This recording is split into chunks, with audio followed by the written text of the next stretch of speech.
Hey there, Screen Pups, and welcome to another episode of Speak Screen Pups Speak. I'm Aaron, and once again I'm doing another little intro thing here, just to get you guys ready for the episode that's coming. This episode is another one of our theme episodes. In fact, it's got two themes. The first, animation. We're going to be talking about some of our favorite animated films, animated TV shows. The second theme, this is the episode where I cannot remember anyone or anything's name.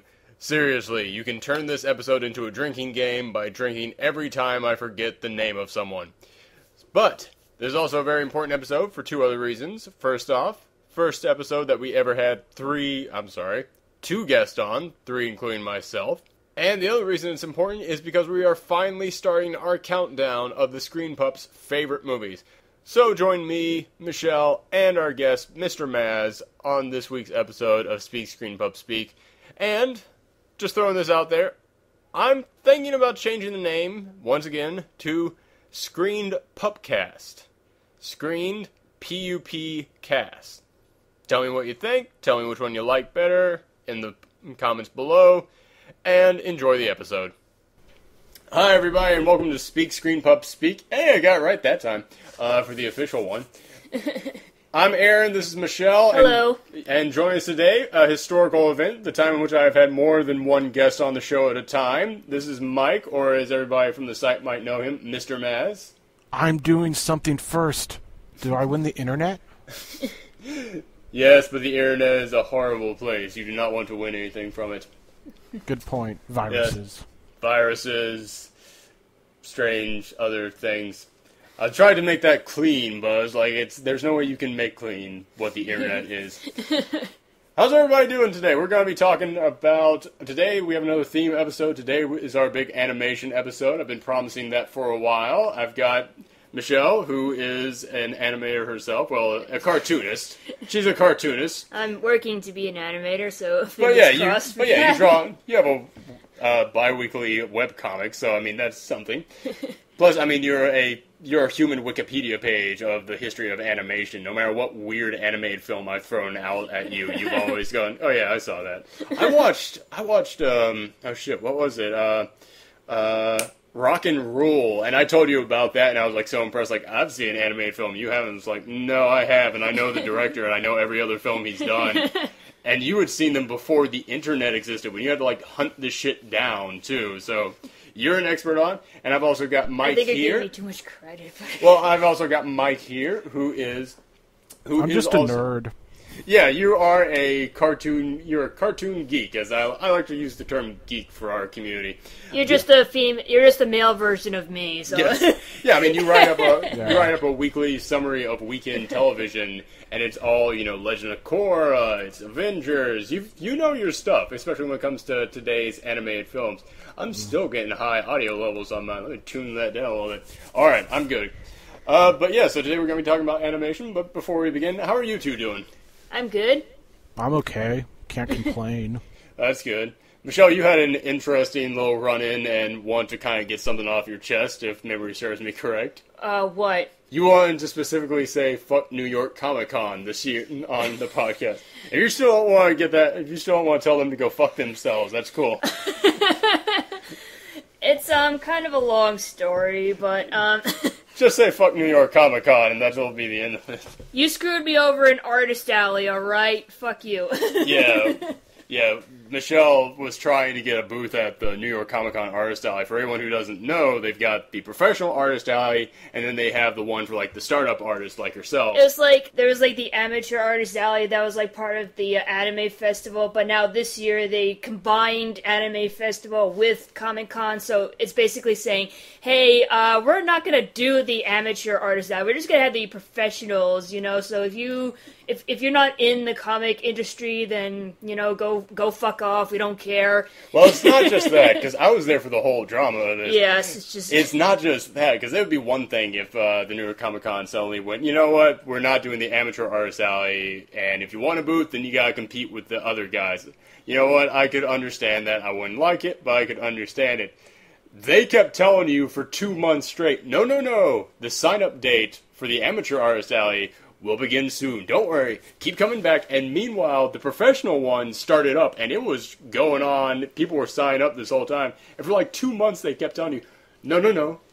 it's coming. Stay in there. And then, like, when there were only 2 booths left in the professional artist alley, they went, yeah, we're not doing the amateur one, so fight for it, nerds.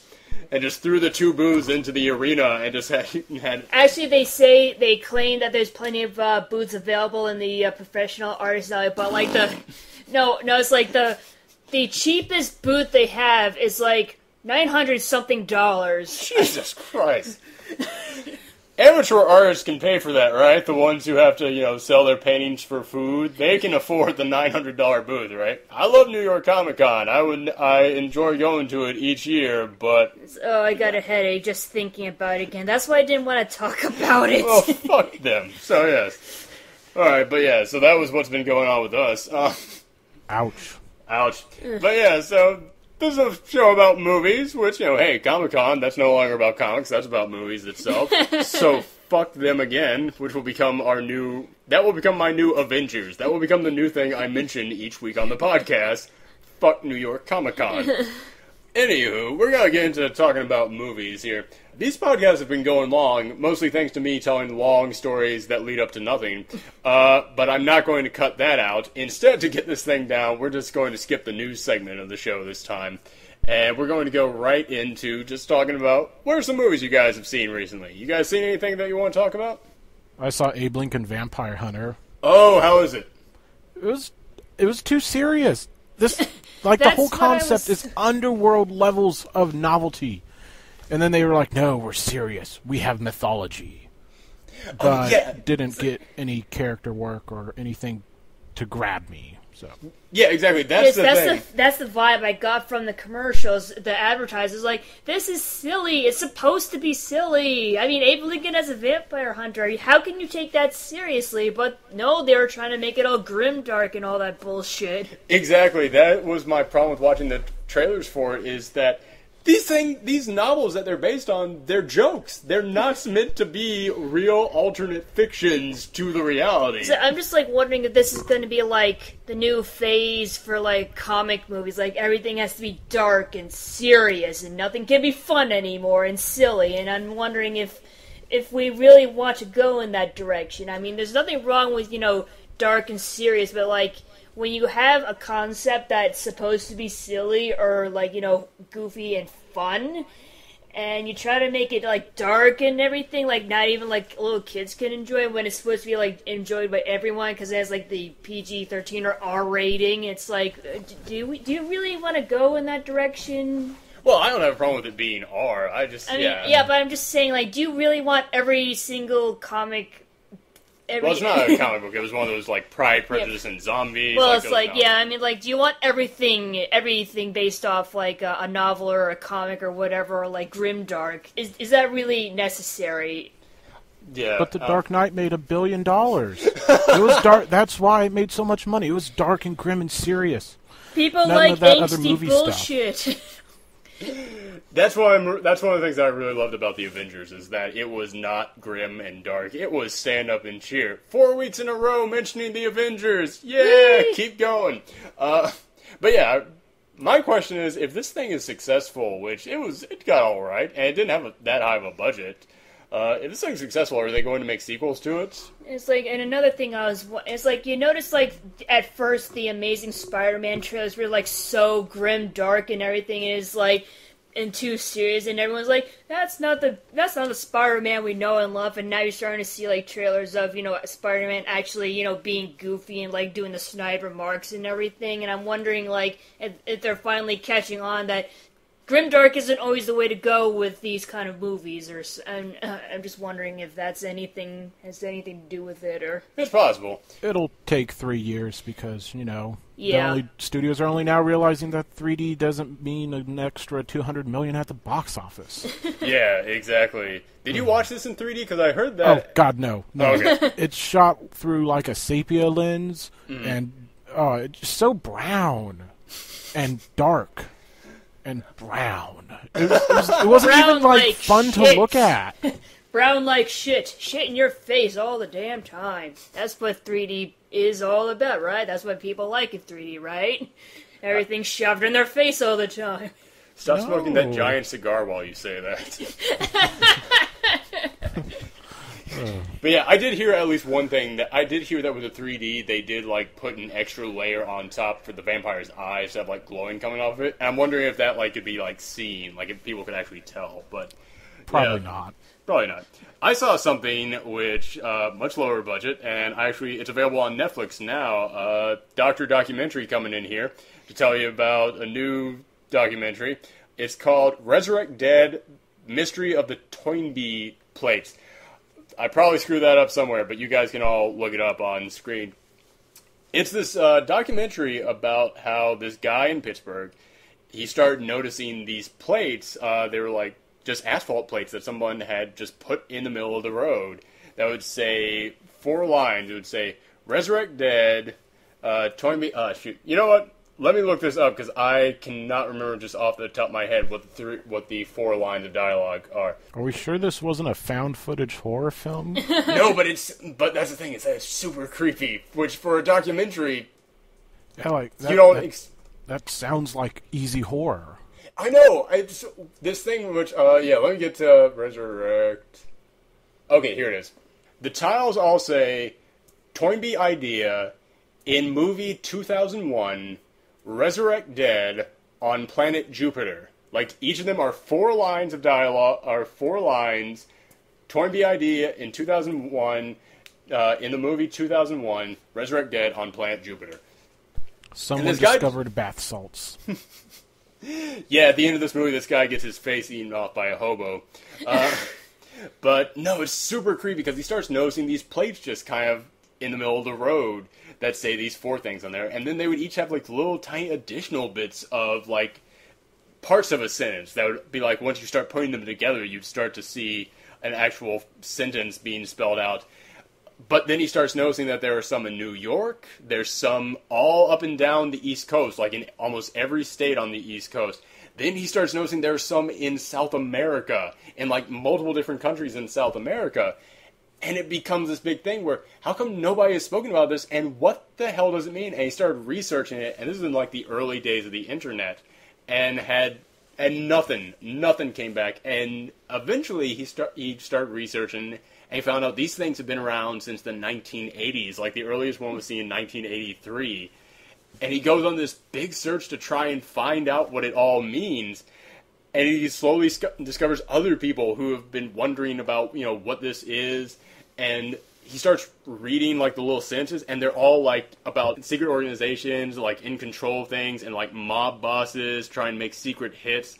And it's this weird thing where, like, yes, while you're watching this, 90% chance it's just some crazy guy doing it by himself. Until you start to find out, and they're in South America too, and they're kind of all over the world. That's when you go, okay, well, it's probably just some crazy cult. 90% chance, some crazy organization. But in, like, the back of your mind, there's, like, this movie does a great job with, like, its audio and with its sound of just kind of creating this creepy atmosphere where you, like, start thinking, okay, I know this is a documentary and it's all real, but what if it really was, like, some weird organization? And I'm not a conspiracy nut either. Like, I don't normally go in for any of that stuff.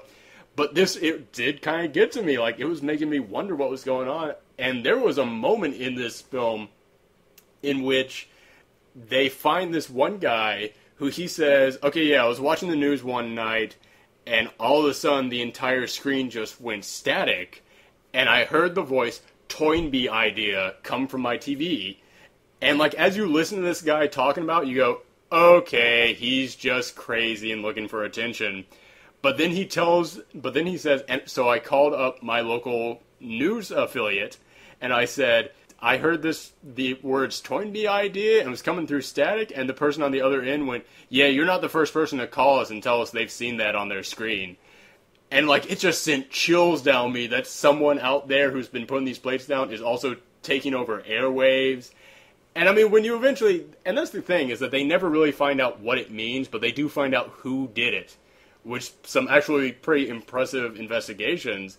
And when you find out, yeah, don't get me wrong, it's not a big, it's not some big conspiracy. It is, like I said, it is some lone nut. But, I mean, it's the fun of just getting wrapped up in the whole thing. So it all turned out to be just a giant prank. Well, that's the thing. No, it was kind of like, I'm not going to spoil it, but, like, it is a thing where, okay, it was just some one crazy guy. Or was it? Like, because eventually you start to see, no, there's other folks out there now doing this, and there's some kind of a meaning behind it, but never tells you. So while it does answer your questions, it, like, leaves enough of a mystery to still kind of in the back of your head be going, yeah, that's kind of cool. That's my favorite kind of documentaries, the ones in which it kind of goes, yeah, there's more to the world than you know. There's some more interesting stuff out there.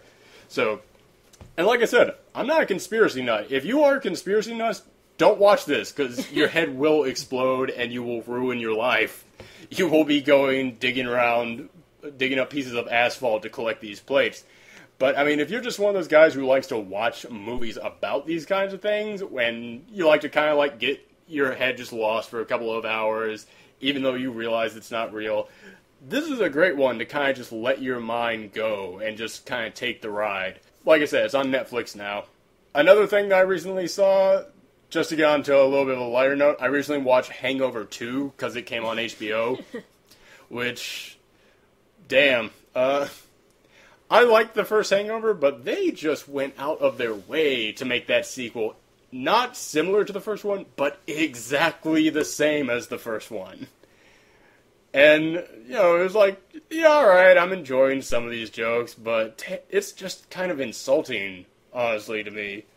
Just the lengths that they went to make this exactly the same as the first one. Maybe they hoped people wouldn't notice. That's the thing, is that I'm wondering, did they do it on purpose, or were they just not capable of not doing it? Or maybe they were just like, hey, everyone liked the first Hangover so much, why don't we just take the same formula and do it again? And make it cheaper and make more money. Yes. Oh, was it cheaper? Because I don't know if they shot on location, but some of the sets they had were pretty elaborate. Did you guys happen to see Newsroom on HBO? Oh yeah, let's talk about that. Actually, yeah, I wanted to be able to talk about that at least some, because I am a massive Sorkin fan, and I saw that you did a write up on it. So, what do you think of it? I'm watching Dallas. Okay, I'm watching Dallas and liking it. This is greatness. I'm probably overrating it because I'm like, I have to watch Dallas to get drama. And now I'm watching Sorkin. I just love listening to people talk. Oh, yeah. His scripts. Just listen to them talk, and that's it. Sorkin is one of the only famous screenwriters out there, and it's simply because when you watch his stuff, the dialogue is the star of the show. Did you guys get that, like, Office vibe, though, from the single-camera setup? It felt like they were aping The Office without the mockumentariness. Which I got more Sports Night from it myself. I'm not really, like, a Sorkin fan of his TV work. Mm-hmm. Because West Wing was on when I was, like, 10. Yeah, I had to get into West Wing later in life when it was, like, on reruns on Bravo at, like, 5 in the morning. And it was the only thing on before I went to work. But, yeah. That's kind of the vibe I got from it, was that any kind of like those office room settings. So like I got Sports Night, you got Office, so. I just hope they don't throw in an awkward Jim Pam romance angle between the Jesse Eisenberg looking dude and then Allison Pill's character. It's Sorkin, so you know you will. That was kind of my problem with this show, which, like I said, I am a massive Sorkin fan. The moment I saw about this, I was like, this is going to be my new favorite show. I guarantee it. And then I watched it and I was like, I kind of need some water in here because I don't know if I can take Sorkin 100% pure. I need something to dilute it a little bit, because this had every like Sorkin trope from every show he's done and like some of his movies. It was, there's the guy who used to be in a relationship with a woman and now he works for that woman. There's the two young budding relationship couples. There's, the old guy who's the only guy everyone likes, walking and talking, which I don't mind that. That's Sorkin all the way. But I mean, it was like, you don't fuck with Sam Waterston, man. God, I liked him so much in this. He was fantastic in this. But yeah, this the only guy who makes any sense has some kind of a mental problem or drug addiction. It was so many Sorkin tropes, and I kind of looked at it and went, I love Aaron Sorkin, but this is like just a pure Sorkin adrenaline shot to me, and like I kind of needed like a breather in the middle of it. Yeah, I've always said you can't really judge a show by its first episode, because in the first episode they have to explain everybody. You can't really get story. The first episode is always just explanation. And I liked what had all been set up, so I do look forward to where it goes. It's like I did like the beginning and the ending of the first episode. It was like in the middle where I kind of fell asleep because everyone was just shouting at each other at the same time, and I couldn't keep up with it. It's like, oh fuck it, it's probably nothing important at the moment. You can't stop paying attention in an Aaron Sorkin TV show, because I kind of like looked at my computer for 5 seconds and I was like, this is a different scene. What's happening now? It's moved so fast. I can't keep up. Screw it.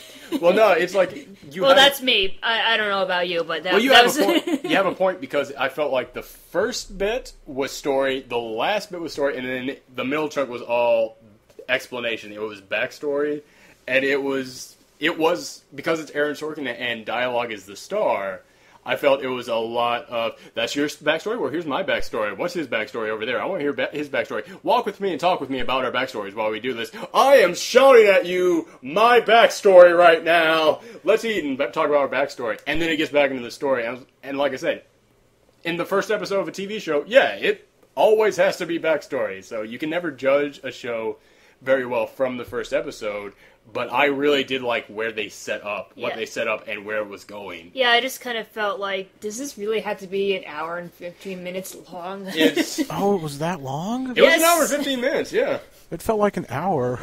Yeah, it's like we first thought it was going to be an hour, then we checked the time. It's like, no, this thing is running for an hour 15. Yeah, we checked the time, and I was like, holy crap, this is going to be a massive cliffhanger, because the oil well the oil rig just broke, and we're right at the hour mark. And I saw it was an hour and 15 minutes, and I'm glad, because it needed that last 15 minutes. The last 15 minutes is what the show should be, and it's exactly what I wanted it to be. Yeah.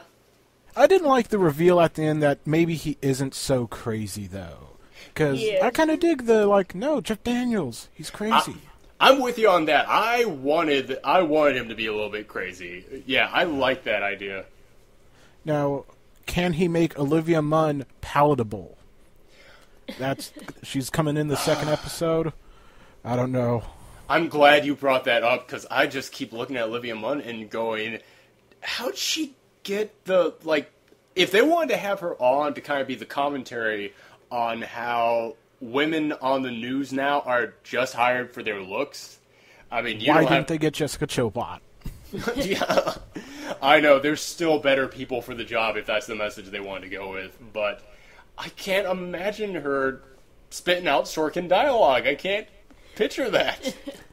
There was a featurette on HBO Go, and she was like, yeah, I actually did it too fast. I saw that. Yeah, I saw that. It's just like, you're lying. I know, it was like, he told you to say that on this featurette as a joke, and you screwed the joke up.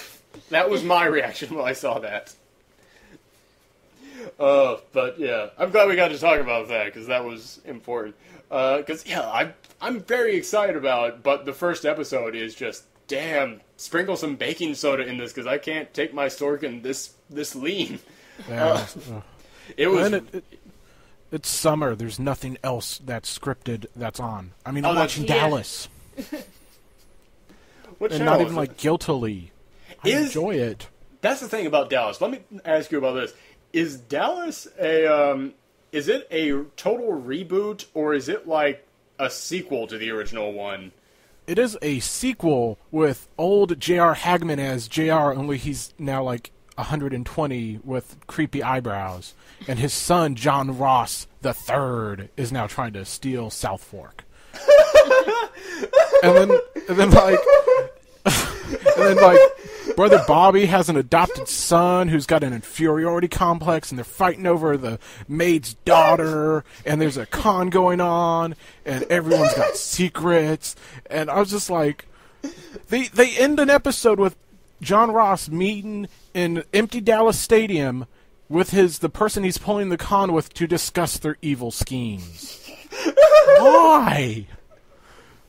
The JR and son part of the show, I am into, because that's kind of interesting. Everything else, though, it's just you aren't good at acting. or saying words. This is on ABC, right? TNT. Oh, TNT. Oh, okay. Because I don't know why, but I kept thinking maybe it was because ABC's doing the Munsters remake. That's right. Maybe that's why I kept thinking that it was on that, but which is going to be interesting because it's not a comedy this time. It's basically, what's that BBC series? Being Human or something? It's basically just monsters living in a house together. I'm sorry. I'm just remembering. I thought we already remade that.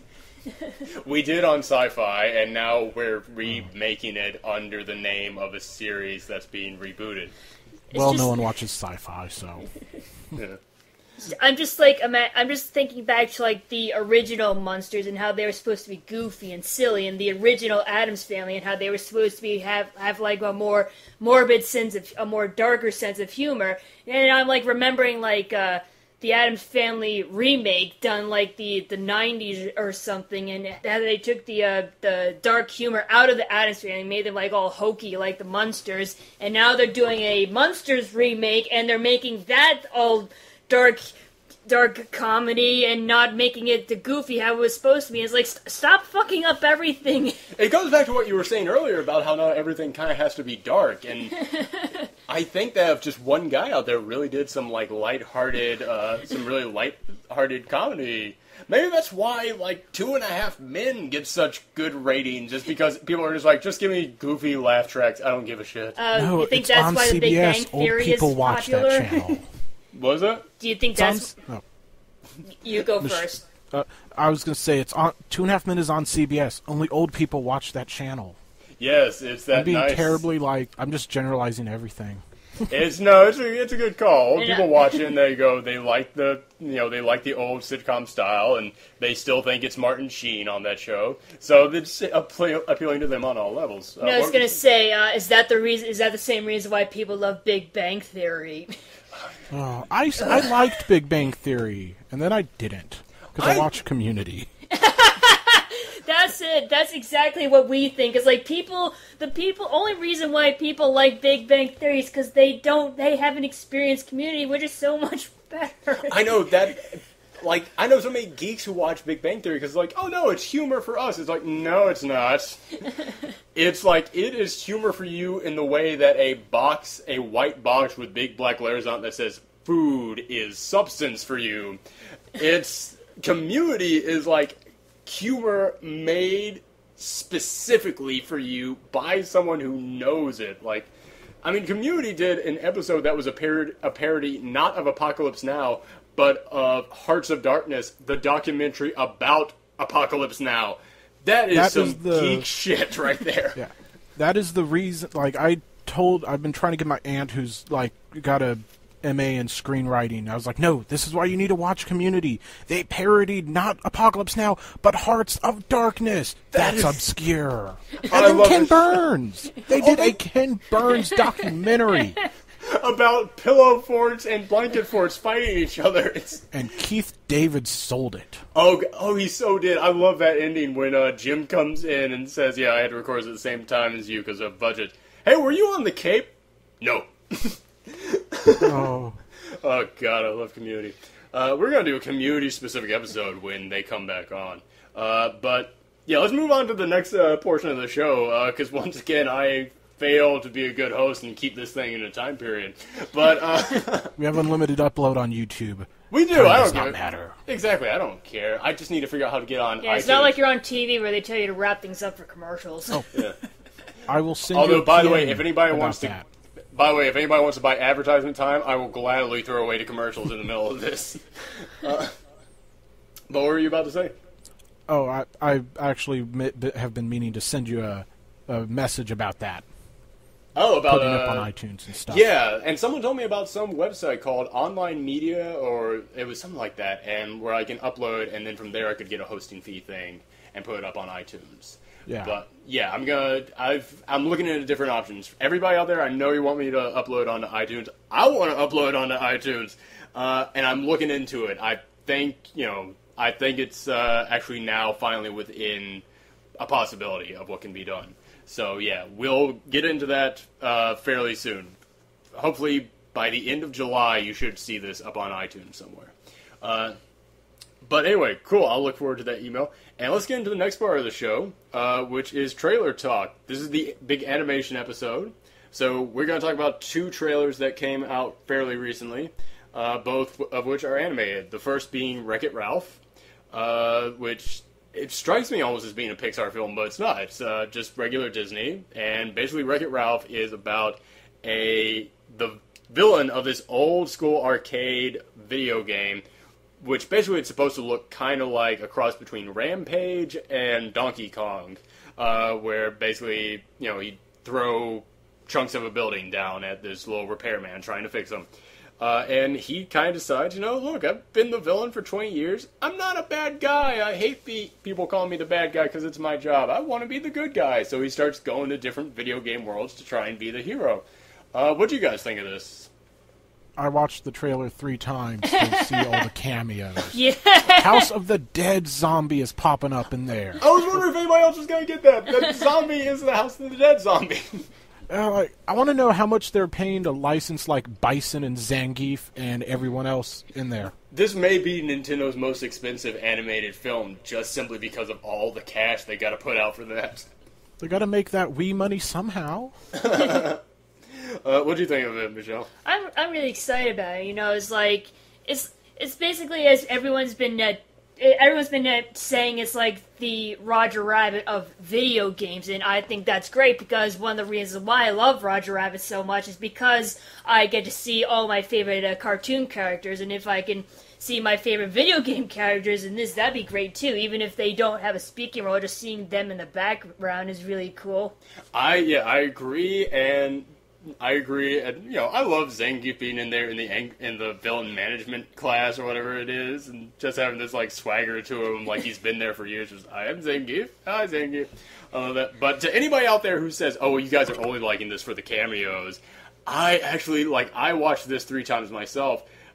Second time was just to get more of the cameos, but the third time was because I was just really digging this trailer because, like you were saying, everything now has to be so dark, and it seems to me like the moral of this story, in a way, is no, things don't have to be all dark. Like, first off, this is a guy he's not a bad guy. It's not like Despicable Me, where he is a villain, but slowly learns to care. No, he's a nice guy all around, has been for years. Just, he's got a shitty job, and he just decides, I don't want to do it anymore. And, I mean, first off, everyone out there can relate at some point in their life with that story.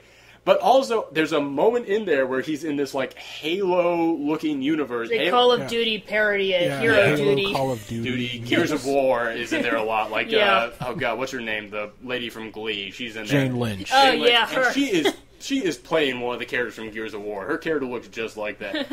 And there's a moment where he's in there and he's running around and he goes, when did video games get all scary and was dark and scary or something like that? And violent. And violent, that was it. Scary and violent. Yeah.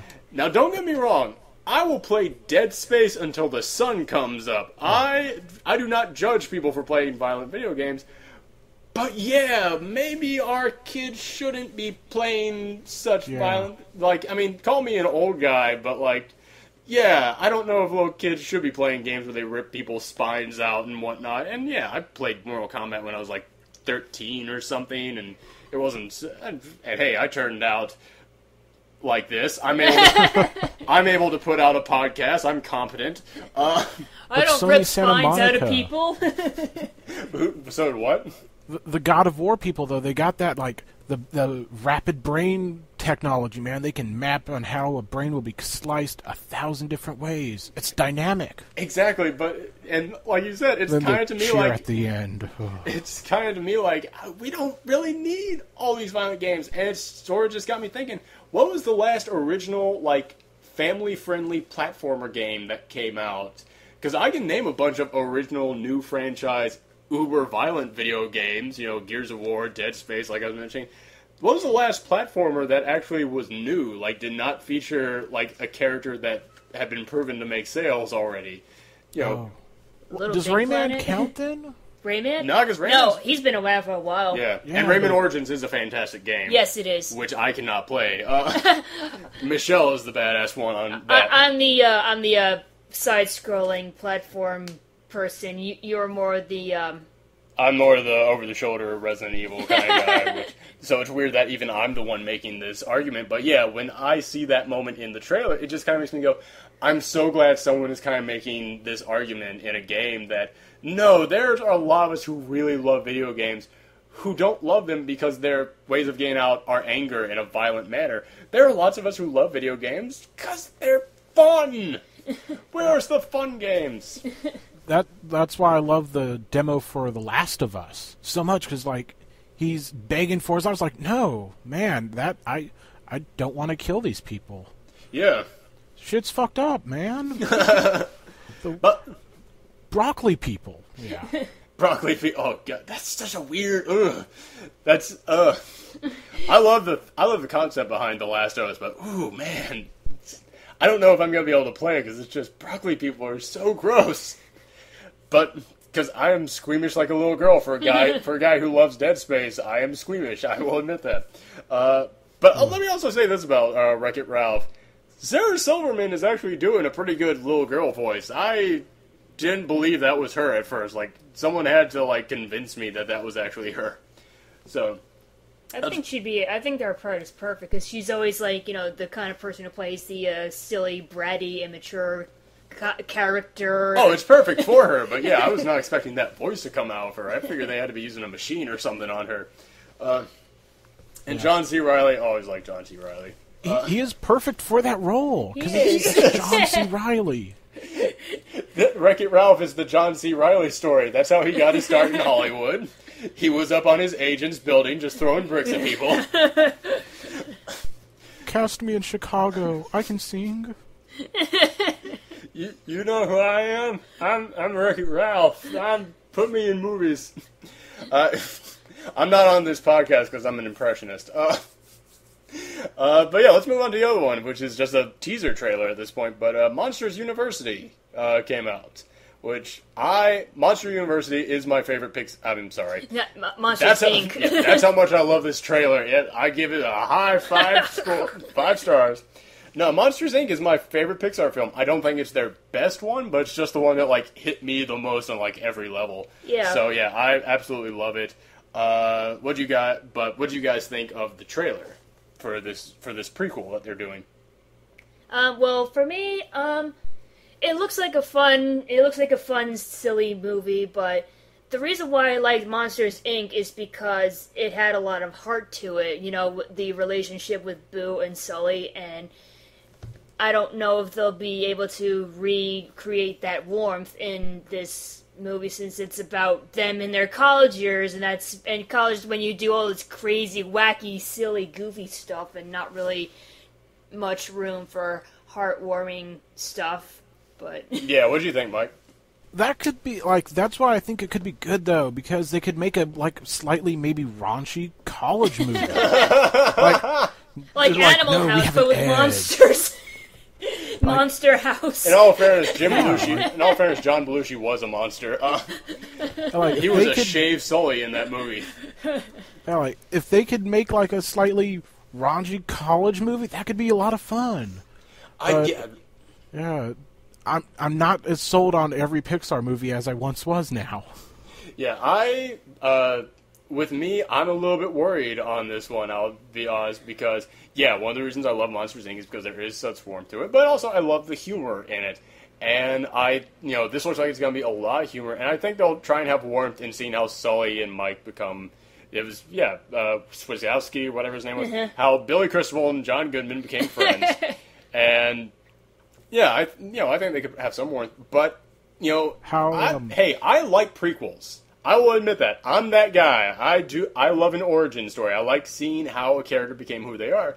I don't think there's any need for a prequel to this, though. I don't think there is any need to see the origin of Sully. And after, Cars 2, it kind of made me, go, okay, Cars 2 you made just for the money.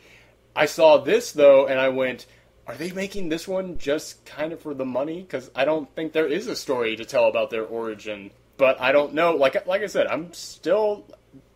I'm still open to it. I was kind of hoping for a Monsters, Inc. sequel and seeing how Sully would have to accept the fact that Boo is growing up, but I'm afraid that might be too much like Toy Story 3, with Woody accepting the fact that Andy's growing up. So, I can see your argument. So yeah, I guess Pixar doesn't want to rehash that story, so that's why they went for a prequel instead of a sequel. Yeah. What do you guys think about having John Goodman and Billy Crystal come back? Because to me, they were perfect in those roles, but I don't know, hearing those voices coming out of where now it's supposed to be, 18-year-old monsters. Yeah, after listening to Dante Basco talk in Korra, I can definitely see that. Okay. But yeah. Where is my Incredibles sequel? Seriously. Where is it, Pixar? I agree. You're when making they do Monsters, Inc. prequels and not a sequel to Incredibles. Come on. I hear Brad Bird's still trying to work on that because he wants to get it just right. And I trust Brad Bird. He knows how to make movies. He made a good Mission Impossible movie. I trust him. When they do... Which also, who knows? Disney bought out Marvel, so for all we know, they could be going, "Oh, you want to make that Incredible sequel? This time we want their costumes to be blue." No, wait, it could be like Wreck-It Ralph, but like all the Marvel characters would be the cameos, and it'll be featuring the Incredibles again. So like the Incredibles go to a superhero convention. Oh, get the cast, and that would fulfill one of their mini movies on their contracts. Yeah, Incredibles is a very close second to me on my favorite Pixar films, and I trust Brad Bird to come back and make it right. When they do make an Incredibles sequel, would you guys like it to pick up like close afterwards, or would you like it to be like a couple years later with now Dash is about to enter high school or something, and Jack is now in elementary school or something, or would you like it to be the same ages? Nah, go with the time skip. More fun that way. You can just make radical changes. Be like, hey, 5 years, things happen. Yeah, not only that, but it's taking a while for the sequel to come out. So to have them still be the same right after the first one, after all those years, it's kind of weird. And that's kind of what I liked about the Toy Story sequels. You can see Andy growing up because, there's that gap between the first and the second and the third movies, and I really enjoy that. Yeah, I can see that. All right, so let's get into, let me see. Oh, yeah, our next segment, which is a brand new segment. We've never done this before. Well, we kind of did it last week, and that's what gave me the idea for doing it this week. We're going to have a new segment on the show called Spoiler Sport, in which we take a recent film that's come out, and we just have a little discussion about, but we're not going to, try and avoid spoilers. We're going to have just an open discussion. This is pretty much only for people who either have seen the movie as well, or they just don't care about spoilers. They're totally cool with it. I'm going to, as always, I timestamp every episode, so just look below, and I will have where the spoilers begin and where the spoilers end, and you can just skip around accordingly if you don't want to listen to it. But this week we're going to be talking about, once again, it's the animation episode. We're going to be talking about Brave, which Michelle and I did our audio review of it. I wrote a text review. Mike here did his own little text review of it, so we've all seen it. Just want to, so we're just going to have a little discussion about it. I have a question. Yeah. Do you think we're in spoiler territory now? I can just say this? Yep. 5, 4, 3, 2, 1, spoilers. All right, the bear switch 30, 45 minutes in. Do you think that counts as a spoiler just because we never saw it?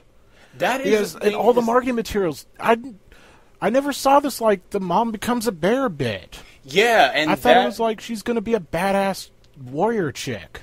Yeah, we were talking about this in our audio review. Is that raises a very good question of what should you and should you not tell in a trailer? Because so many people say, oh, trailers tell you the entire story these days. Trailers don't leave anything to you.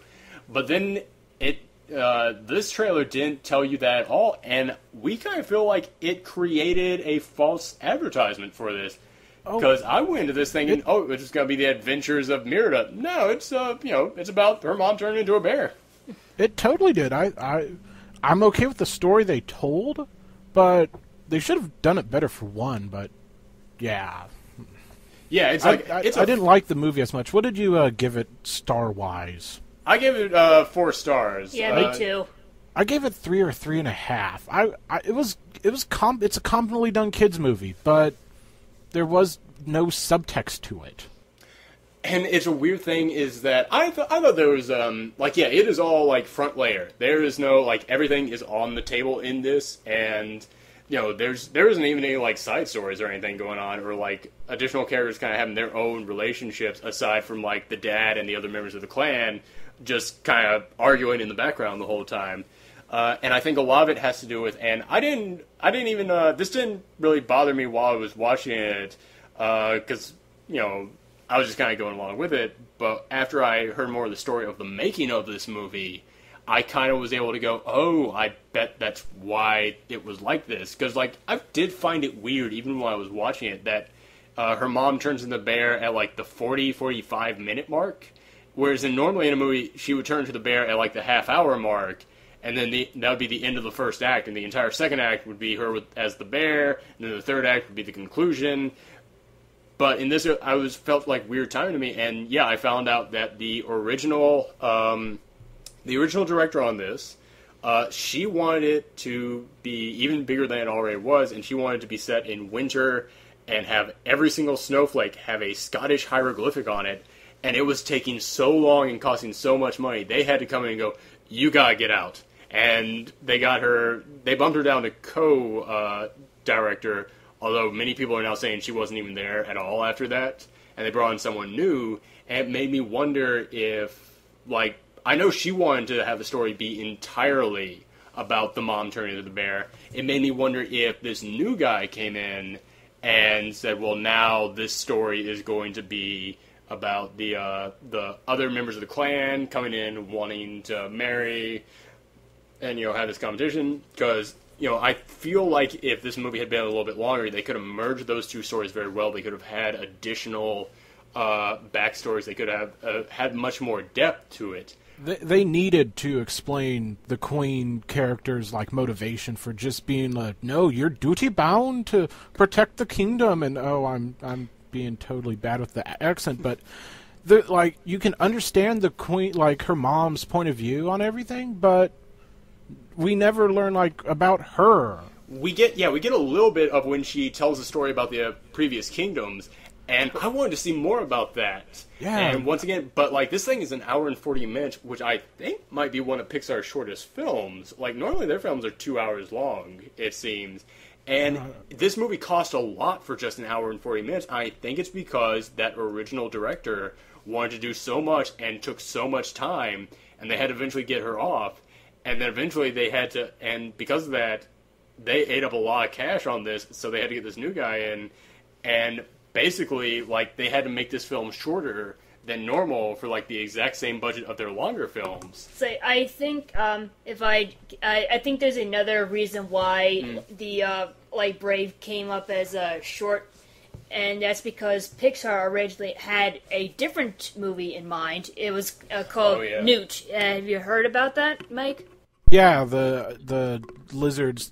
Yeah, it's like right? yeah, it's like a story about the lizards being reintroduced into the wild. But the thing is, Blue Sky Studios already made Rio, which is about the birds being introduced into the wild. So Pixar was like, oh crap, everyone's gonna think we're copying Rio if we do this movie. So we have to, like, scrap this and make another movie that's more original. And I think because of, like, the timing and everything. And they spent a lot of cash on Newt, and that money went to nothing at all because it never came out. So basically, I think because of so much money trouble going into the production of the film Newt that never came out, and the early production of Brave, which kind of got scrapped, they had to make this a lot shorter. And I feel like if this film had had another 20 minutes to it, they really could have, just made this another 5-star film. Yeah. I wonder how much her hair cost to make that. You're talking about, like, snowflakes being completely unique, like, that hair. That's the only reason I'll buy this on Blu-ray. Yes. Long flowing locks. It is it looks like they had to have had a team of 10 people working on that hair, and that was it. Like, can't we do some background? No! Look at that tangled mess. We gotta get you on that. The cheapest part of this film is when she's in that corsage and, like, wrapping up her hair. That is the only part of this movie. There was some guy at Disney who was going, can't that be her normal outfit throughout the whole thing? But yeah, I still thoroughly enjoyed it though. Like I had a lot of fun with it. The humor, like I know a lot of people had trouble with the humor. I was laughing at a lot of it. I mean, like the little kids. I was going in there fully prepared to hate those kids. I thought they were great. Yeah, it was cute and kid humor. Yeah, it was a lot more like That's think all it that. was. Yeah, like this thing has got a 75% on Rotten Tomatoes at the moment, and I honestly think it would have gone up to like 85 if this was a DreamWorks production because people expect kid-friendly kid films from them. I agree with that wholeheartedly because. Yeah, like I said, I honestly like I could see like bits of where they were trying to go deeper, and like. I don't know if in my head I was judging them harshly because it was Pixar, and I was like, oh, couldn't you have gone deeper? Or if I was giving them more credit for those moments because they're Pixar, and like, I know what you were trying to do. So I can't really say if my expectations going into this played a negative role or actually helped out, whereas normally I would have been harsher. But, like, I could tell watching this, they really wanted to have a deeper story. And, we live in New York, and there is year-round, there are people on the street selling scripts to movies. Like, not ones that they made or are trying to get made. I mean, like, scripts to actual made films.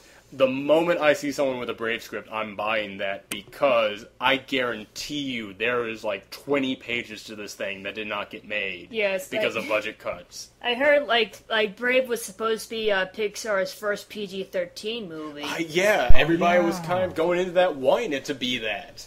And it makes me wonder if, once again, that's kind of what she wanted. By the way, I hate referring to her as she, but I can't remember the name of the female director. Well, you have the internet right in front of you. That's true. I paused this thing for 10 minutes so I could look up Resurrect Dead, the Toynbee files, but I'm not going to do it for Brave.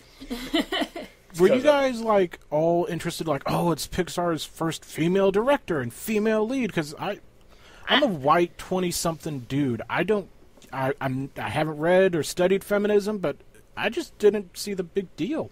I didn't go into it thinking, oh, well, I'm glad that this is being... Well, hold on, let me rephrase that. I didn't go into there more excited about because of that, but I was happy that was being done. Like, because, there needs to be more diversity out there when it comes to not only directors, but also protagonists in these films. So, while I didn't go in there and go, I'm going to give this a little bit of extra credit because of that, I was, like, in my head, like, this could totally tank, and I would still be happy that... I could go in there and hate the film, but still applaud it for that. It's kind of like the movie Red Tails.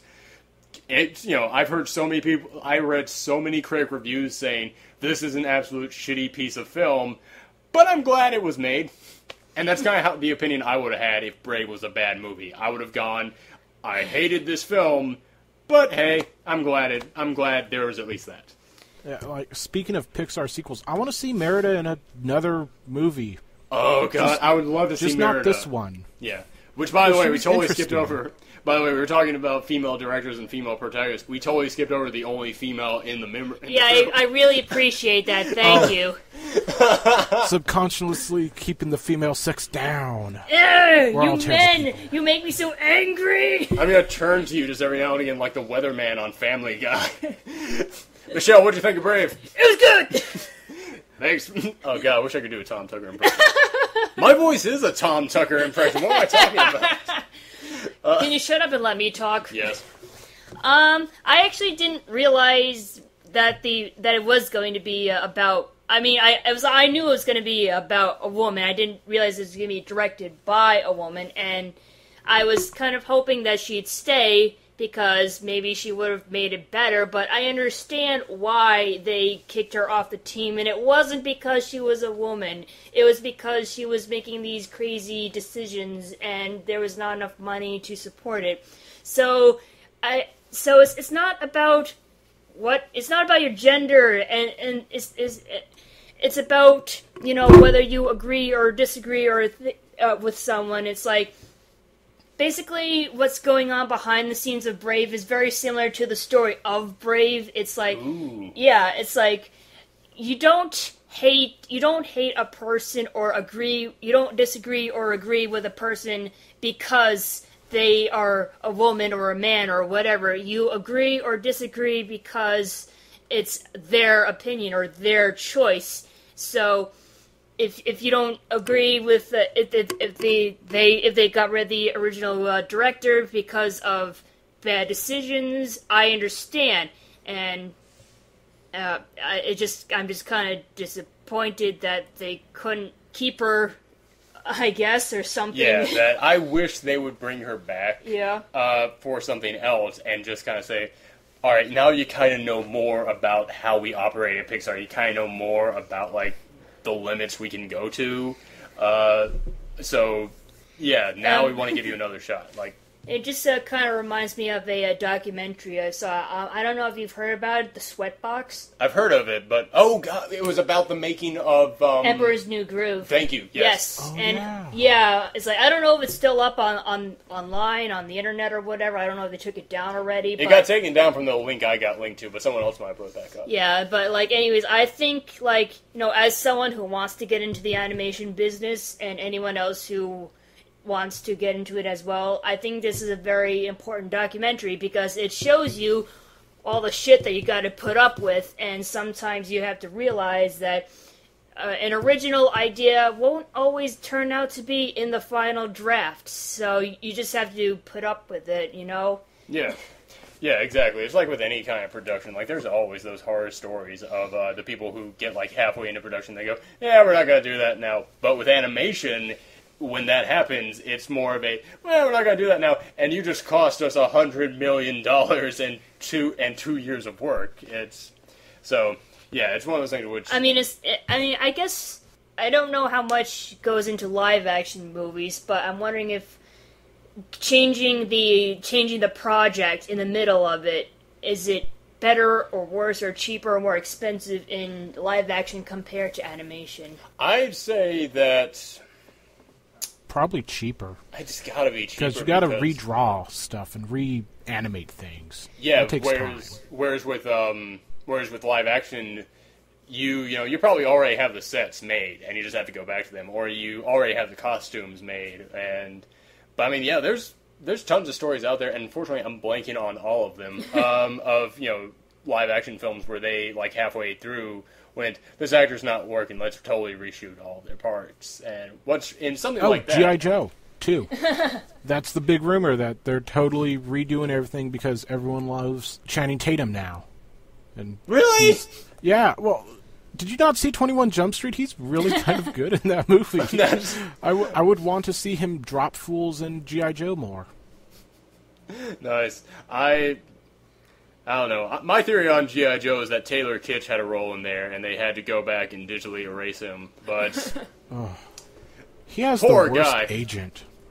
He does. His agent has to be who Ben Affleck's agent used to be. I swear it has to be the same guy. Because Ben Affleck, I always looked at that guy and went, that is a smart dude, and I am sure that he could be good. But he just had an agent who was like, no, man. You're going to take all 90 of these movies because you gotta take what you can get at the moment. Which, poor Taylor Kitsch. I mean, that guy, he was bragging to everyone before those movies came out. I don't even remember the name. John Carter? Yeah. I'm in John Carter. It's going to be the biggest, newest epic to come out of Disney. And after that, I'm going to be in the biggest blockbuster of the summer, Battleship, man. And he was Gambit in X-Men Origins Wolverine. Don't forget that. Hey, Chris Evans, who are you playing? You gonna be Thor? No one's heard of Thor. I'm Gambit. You know how great that is? I'm Gambit without an accent, except when I think about it. Oh, that movie was so bad. I'm just disappointed because Gambit's one of my favorite X-Men characters, and he just had to be in the shittiest of the X-Men movies. How do you think all the Deadpool fans feel? Yeah, like Deadpool. Deadpool's nickname is the Merc with a Mouth, and at the end of that movie, they take away his mouth. The only 5 minutes of that movie that I like is when Ryan Reynolds is being Deadpool. It was perfect casting. And then he went and made Green Lantern. Even in the Deadpool comic book, they actually, years before X-Men Origins Wolverine, they actually had a joke in the Deadpool comic book in which Deadpool said the perfect person to play me would be Ryan Reynolds. It was such perfect casting. And Ryan Reynolds would be the perfect Flash, and Bradley Cooper would be the perfect Hal Jordan. And Ryan Reynolds was Hal Jordan, and Bradley Cooper is in consideration for the Flash. Nothing at DC is making sense. Well, they did get Sinestro right. Sinestro was badass. They just didn't use him. Sinestro was so good in that movie. They actually, in the comics, had Hal Jordan lose his ring, and Sinestro became a Green Lantern again. And in my mind, the whole time I kept going, that has to be in response to the movie. That has to be because so many people hated Hal Jordan and liked Sinestro in that film. It's like, I'm convinced that DC just gave up on all their comic-based movies except Batman. It's like, oh, we're just gonna stick with, Batman because, he's grim, dark, and badass, and that's what people like. No, they're making the Justice League movie. They looked at that Avenger money and they went, we want some of that. We gotta get in on that. They just need to make it and not do what Marvel did. Just make it and then spool out. Yeah, I agree with you on that, because with the Avengers, nobody knew who Iron Man was. I know a lot of people are going to argue, I knew who he was. Don Cheadle was in the sequel and he didn't even know who he was. Nobody knew Iron Man. Some people knew Captain America. No one knew Thor was a superhero. They might have known him as a Norse god. So they had to make those movies leading up to it. But with Justice League, everyone knows Superman, Batman, Wonder Woman, Flash. They sadly now all know who Green Lantern is. They even know Aquaman. They might think he's a joke, but they still know him. They could do some gold if they just did Infinite Crisis and had Superboy Prime and Batman from Earth 2 and Tim Burton Batman and Batman from the Forever. Just bring in all the other movie versions for Infinite Crisis, man. Beautiful. That'd be interesting because DC loves to reboot their movies. Would the Adam West Batman also make an appearance? Oh, God. Yes, only to be killed off like Zilla and Godzilla. Actually, you know what? I would love to see... They keep saying that they are immediately working on the next Batman film as soon as the Christopher Nolan ones are done, and it's going to be... They have, come out and said, the Christopher Nolan Batman is not our Batman, which, way to go, DC. Distance yourself from the only movie you've done well. But it's Warner Brothers. They need to constantly make money. Yes. And it's not like Batman always has to be, I'm Batman. He can be kind of funny and comedic. Look at the animated stuff. Look at the stuff in between. Yeah, I agree with you. He has range, but I would not want to follow up Chris Nolan Batman. No, exactly. That movie is in That's trouble. Gonna fail. Yeah, exactly. It's not a smart idea to instantly reboot that.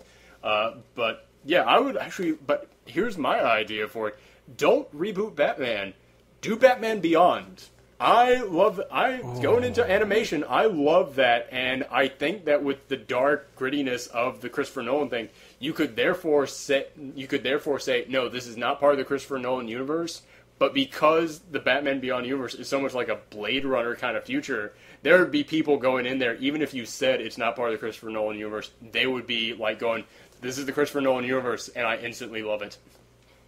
That would be awesome. Mm-hmm. And you could have Adam West play Bruce Wayne again. You need an old guy. I'm kidding on that one. Old Bruce Wayne would be the guy from Person of Interest, Jim Caviezel. Ooh. Old Man Batman is Jim Caviezel to me. That's not bad. You could actually... Kevin Conroy's pretty old. You could probably actually get him to do the live-action old Batman right now. Just a little extra makeup on him. Yeah. He needs... people need to know about him. They do. He is Batman. But yeah, that kind of leads us into animation, which takes us to our main topic for the evening, which is going to be, we are going to talk about animation, and to start off, we're just going to talk about some of our favorite, animated films that have ever come out. I'll start with you, Michelle. What are some of the animated films that, kind of inspired you to take an interest in, really kind of hit home for you? Well, not hit home for you, but just some of your favorites. Well, as I've mentioned before, Roger Rabbit. I think it's not just because of the cameos, but because of the way the actors actually. If the actors actually feel like they're interacting with the cartoon characters, even though there's nobody there, and the fact that this was all done before computers, and they had to put in all the animated characters after they filmed the live action. is really amazing. And not only that, but the art director, Richard Williams, he's a big inspiration to me. His animation style is very fluid, and it's all hand drawn. It's none of it is computer animated, and it's like his big film, his magnum opus, The Thief and the Cobbler, which unfortunately has never been finished, and it's because it's taken so long, and it's really depressing because it's on the uncut. What? I thought I saw that. I remember renting that movie on VHS. It's like you got. You got the Miramax version, the Arabian Night, which is basically saying, it's like the thing is, it was like I said, the Thief and the Cobbler was in production for like over 20 years or so. And then Disney came out with Aladdin, and then they just walked up to Richard Williams and it's like, this is taking too long, and we're just gonna cash in on the Disney popularity and add in all these songs and cut out all these parts and slap this shit together. And obviously Richard Williams is kind of pissed off about it, but you can see what remains of the original uncut version, the recobbled version, as it's called, on YouTube. So yeah, if you could just check that out, I'd really appreciate it, and I'm sure Richard Williams and all those other animation admirers would appreciate it too. So that was amazing. That was an animation lesson for the ages. Damn. What you got, Mike? Follow that. It's kind of trite to say Princess Mononoke, but like that was the first one that was like, oh, yeah, that one's people also are losing badass. limbs. This could be adult and cool. Yeah, and then also the Land Before Time series. Aww. Oh, I know that's another one. Wait, the series? Are you serious? The sequels, not just the first one. You're talking about the sequels too. I was a kid. And I got up to number 7. And then I grew up. Alright, fine. I will forgive you. No, you can't blame someone for liking something that's aimed at kids when they're a kid. Yes. Yeah, exactly. Yeah, but I'm like, you saying it like right now. I was like, what? Are you serious? Yeah. But no, like Don Bluth is definitely another like inspiration of mine. And it's just... Yes, I definitely grew up on his stuff. I was actually like more familiar with his movies than I was with the Disney movies. So. Yeah, it's like Don Bluth almost has like a Don Bluth verse to him, like his own little world, because his art style is so recognizable. Mm-hmm.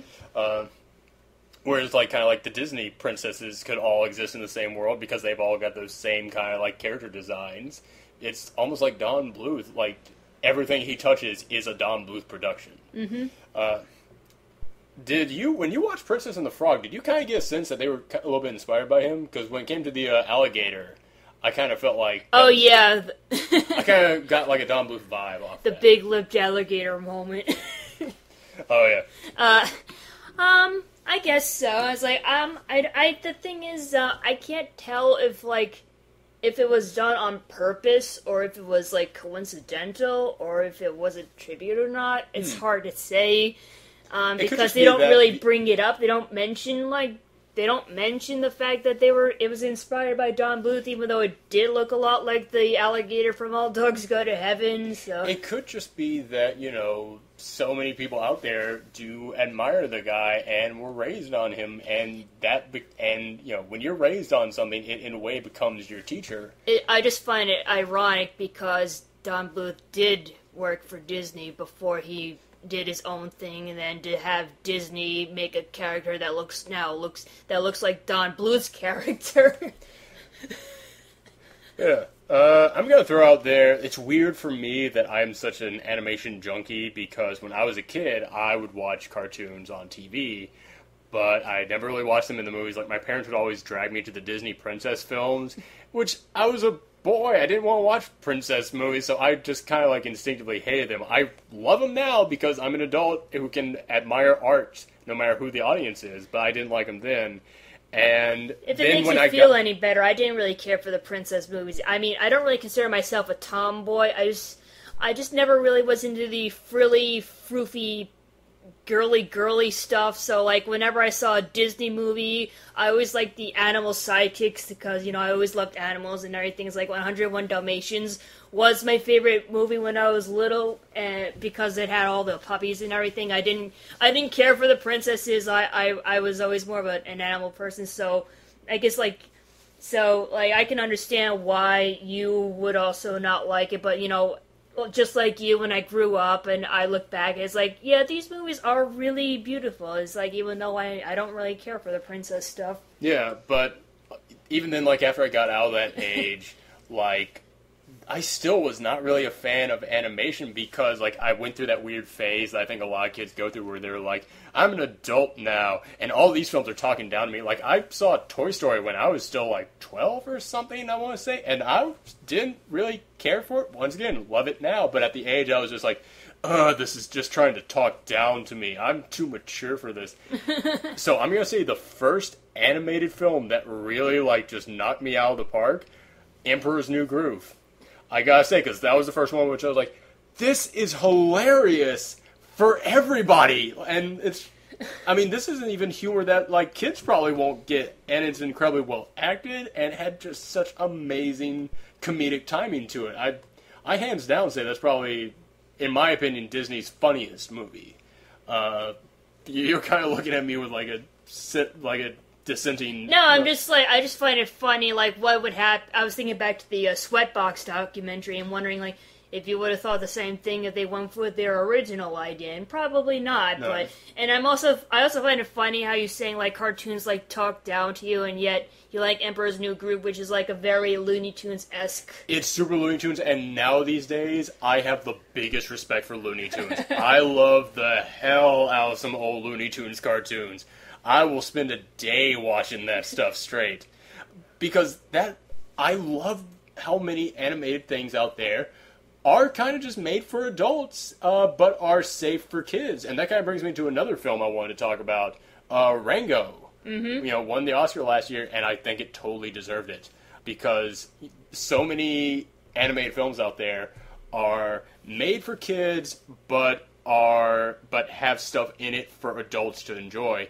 Rango, I believe, was made for adults and just had stuff in there that kids could enjoy. Mm-hmm. It was, and if you love Westerns, that is an amazing film to watch because it is nothing but a love letter to Westerns. I mean, to basically any film from, like, the 70s, because it had, it's got The Man with No Name in there, it's got a reference to High Noon, it's got a reference to, oh god, what was it, True Grit, Chinatown, which isn't even a Western. It's got, the villain is Noah Cross from Chinatown, just in turtle form. I absolutely loved Rango. I'm gonna have to finally see that movie then. It's on Netflix now. And Johnny Depp in there is basically playing a Looney Tunes character. Johnny Depp is Bugs Bunny and Daffy Duck together. It is such a Looney Tunes, modern-day Looney Tunes film. He was kind of the reason I never wanted to see it, though, because it's like, Johnny Depp. You're playing Johnny Depp. I fully understand, but that's the thing with me, is that I can't take Johnny Depp in makeup anymore, but he so loses himself in this character, and since it's just animated, you would never know it's Johnny Depp. He so gets in there. Which they even have a reference to, oh god, what was the film that he was in? Fear and Loathing in Las Vegas. Thank you. Yeah, they have a Fear and Loathing in Las Vegas cameo in there, which is great. What other animated films you guys want to throw out? I've got another one, but it's going to be the biggest, what the hell are you doing, naming that as one of your favorite movies moments, so I'm going to save it. I already said Monsters, Inc., and we already talked about that. Incredibles, we already talked about. Those are probably my two favorite Pixar ones. What else you guys want to talk about? I'm going to throw out Tale of the Heart. It's the Studio Ghibli film. It's like, it just came out on DVD here, so I finally watched it. But I was just like, this is like that and Kiki's Delivery Service. More Kiki's Delivery Service, though. Like, those are just two movies that I'm like, I'll see those on. I'll stop everything and watch them. Kiki's Delivery Service is still one that I have to watch. I have yet to watch that, and I need to. There's just an air of whimsy about it that you're just kind of like, this is just kind of fun. And then it gets kind of dark. I love those moments in Studio Ghibli. Like, I absolutely love Spirited Away. And not just because it gave me an excuse to talk about anime in public to people. By the way, we're not going to... I think I'm the only one who really follows anime anymore, and even I don't do it that much, so we're not going to... I know this is the animation episode, but aside from Studio Ghibli, I don't think we're going to really bring it up. Unless you guys want to talk about Akira any. I don't get what was so great about Akira. I watched it and I was kind of like, oh, this reminds me of Lost in that I have no idea what is going on. I think the only reason why Akira became so popular is because it was basically just a big fat mindfuck, and that's what really stuck with people. And well, that and also the reason why a lot of Japanese anime is popular, because it speaks to people, to like aggressive teenagers, and I don't mean that as in like, I want to watch stuff burn and shoot up zombies. No, I mean like people who just have like social anxiety or whatever, because like, you know, you think about Japan, it's a nation that is still like has very much strict morals and strict, you know, things are done this way, and anime is really a way, anime and manga is kind of the way of letting that out. And Akira was really just a massive, this is for all you people out there who are just kind of pent up and angry at society. I mean, that's what oh god, one's Tetsuo and one's Kaneda. Which one's the one that gets messed up? Tetsuo?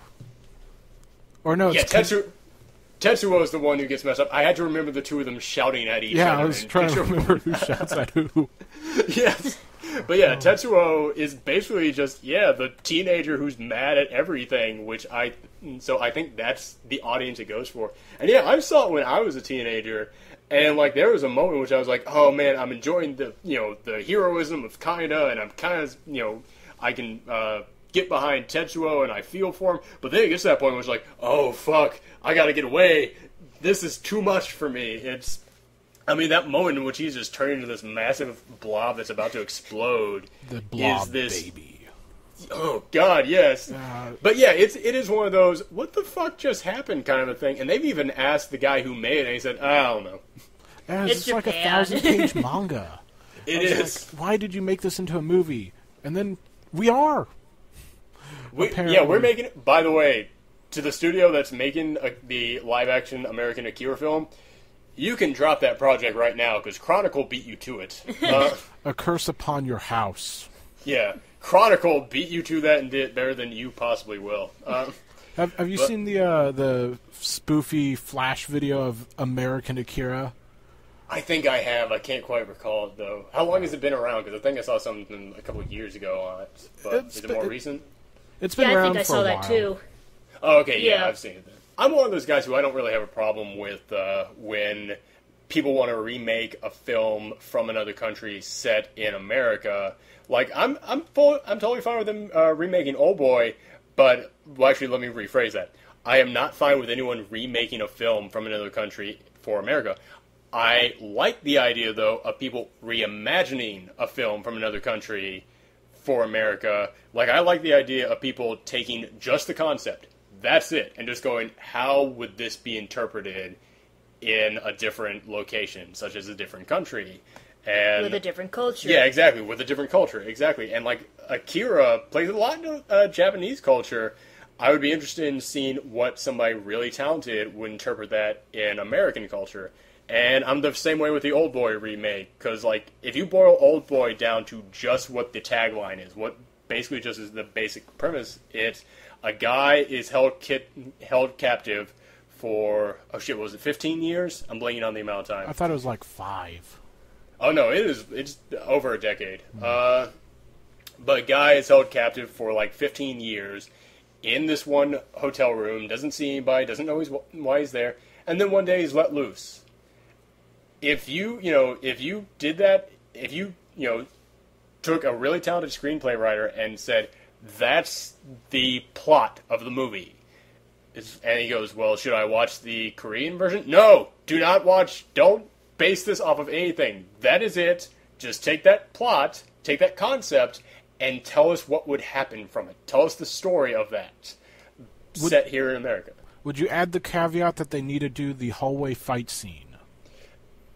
I absolutely love that scene, but I think that would be, like, people would then instantly start comparing it to the Japanese version and saying, oh, I'm sorry, oh, God. Isn't it oh, racism alert, racism alert. Sorry. No, to the Korean version of the movie.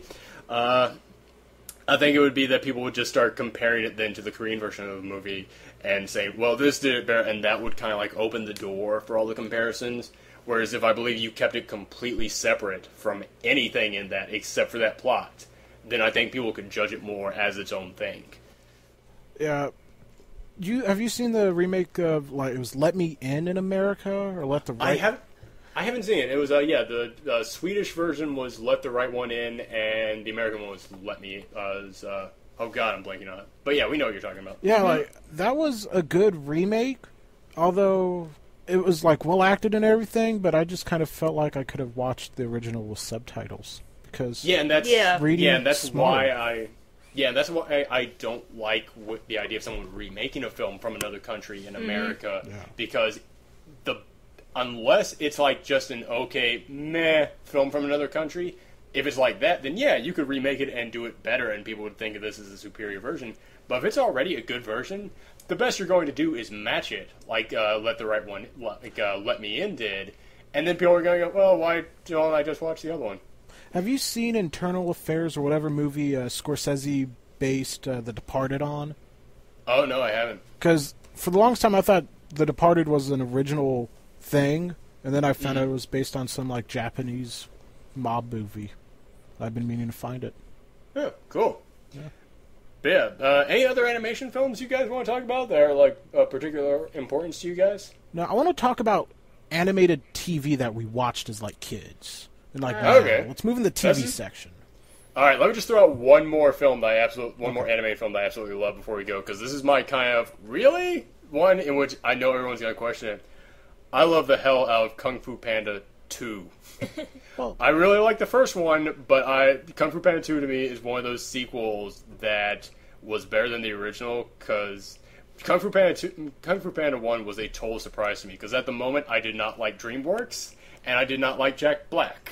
So I was like, but it must have been like multiplying negatives, because somehow I really enjoyed it. I thought it was fun. I thought it had a heart to it. The second one, to me, I think is exactly what a sequel should do. Yeah. Because I was so afraid going into the second one that they were going to go, okay, when he beat the bad guy at the last one, it was just a fluke. So he's still bad at Kung Fu, and he has to learn it all over again. But no, they went, no, he's a badass now. And we're going to show you him being a badass. And also, like, I was afraid that was going to be, well, okay, but now he once again still has to win over the Furious Five and make them respect him. No, they already respect him, and they're friends. Even Tiger likes him. Tigress, sorry. And... get your gingers right. Yeah. And I was afraid that once again, Poe was just going to be the flat-out star of it, and it was just going to be Poe, and then in the background there's the Furious Five as a cameo. But the Furious Five are badasses in that. They actually, I mean... that movie, to me, did everything that I could want a sequel to do to improve upon the original. Yeah, there's going to be, like, a lot more sequels. 6. Like... They want this to be, like, an actual, like, Kung Fu legend. Yeah. And they want there to be 6 parts of it. And when I watched that, and I was watching it, and I was loving it, and I was like, okay, you could definitely do a sequel, obviously, because there needs to be a big wrap-up. And they do introduce some mysteries with Tigress, so clearly you could do a movie about her past. So I can see 4 movies being made in this franchise, but 6, that's too much. And then they drop that bomb there at the end about, I won't spoil it, but they do have that final scene, and I went, yes, 6 movies! 6 movies and a season! Yes, because... I think that's great, because it would give them a chance to, like, give the other characters some more development, instead of just having them there as sidekicks or something. Mm-hmm. Yeah. In hindsight, for me, that part kind of came off more like, hey guys, Blizzard's making a Kung Fu Panda expansion. Yes. One of the main, like, Kung Fu Panda 2 is definitely better than the first, but one of the reasons I love it more is because of evil Gary Oldman. Oh, he's so good in that! Like, the return of evil Gary Oldman, man. He's been all nice now. Come on. He was not so yelling at people. Good in that. And it was, and once again, talking about like Rango, where I said that, that was a movie made more for adults, and how I love how anime films can do so much for adults. They have characters die in Kung Fu Panda 2. They have got, they've got the big rhino guy who just, you see that giant hammer sitting there and you realize what happened. But also, Gary Oldman's evil peacock just stabs the wolf guy right on camera. It's like, technically Panda speaking... genocide. Oh, God, yeah. That was deep, man. That was kind of like, I was like, oh, I feel bad now. Are you sure this wasn't moved over to Pixar and I didn't know about? Because they're the ones who have the courage to try something like this. It's like, some characters did die in the first Kung Fu Panda movie, but it wasn't graphic. Yeah, and also it was like, oh, hey, that one guard guy just fell. And it was like, that guy, don't know him. I'm thinking, it's like, Was there a guy who had a name that died? what's the name of the old turtle? tortoise guy. Oh, Yeah, the tortoise. Tortoise. But his was more of like I'm moving on to the spirit plane kind of thing. Yeah, this was totally... Gary Oldman stabs a motherfucker in this one. Yeah, and then, like, Poe does the whooshy finger hold, so, and you just see, like, a golden kaboom, and you don't really see any death. The bad guy just disappears, so. Oh, no, the bad guy, I thought he was laying there on the ground. Like, it's, like, because the whole time, when I was thinking about the next 4 movies that they want to do, I was like, there's easily going to be a movie where he has to team up with that guy. It's just, that's such a, like, it's got to be done. Tai Lung, that was his name. I just remembered now. Played great by, oh god, I can't remember his name, but Internet, right there. Deadwood guy. Yes. Ian McShane? Thank you, Ian McShane. Yes, nice. He needs to be in more things. He does. He was great. Do you remember an NBC show called Kings? Oh yeah, where it was basically what if America had set up a kingdom rather than a monarch instead of a democracy. Thank you. I thought it was a retelling of the story of David, but okay. Oh, okay. But I was just kind of like, no, Ian McShane, you're being evil on my TV. Yes. You need to be evil in my life more. Can you hire Ian McShane to just come and yell at you? Because that would be great. I really did enjoy it, and oh god, there was one more point that I wanted to make about Kung Fu Panda 2, but I'm blanking on. There is another podcast out there called The Comedy Film Nerds, which is a very funny podcast about movies. These guys just happen to have the worst taste in movies you will ever find, but that's aside the point.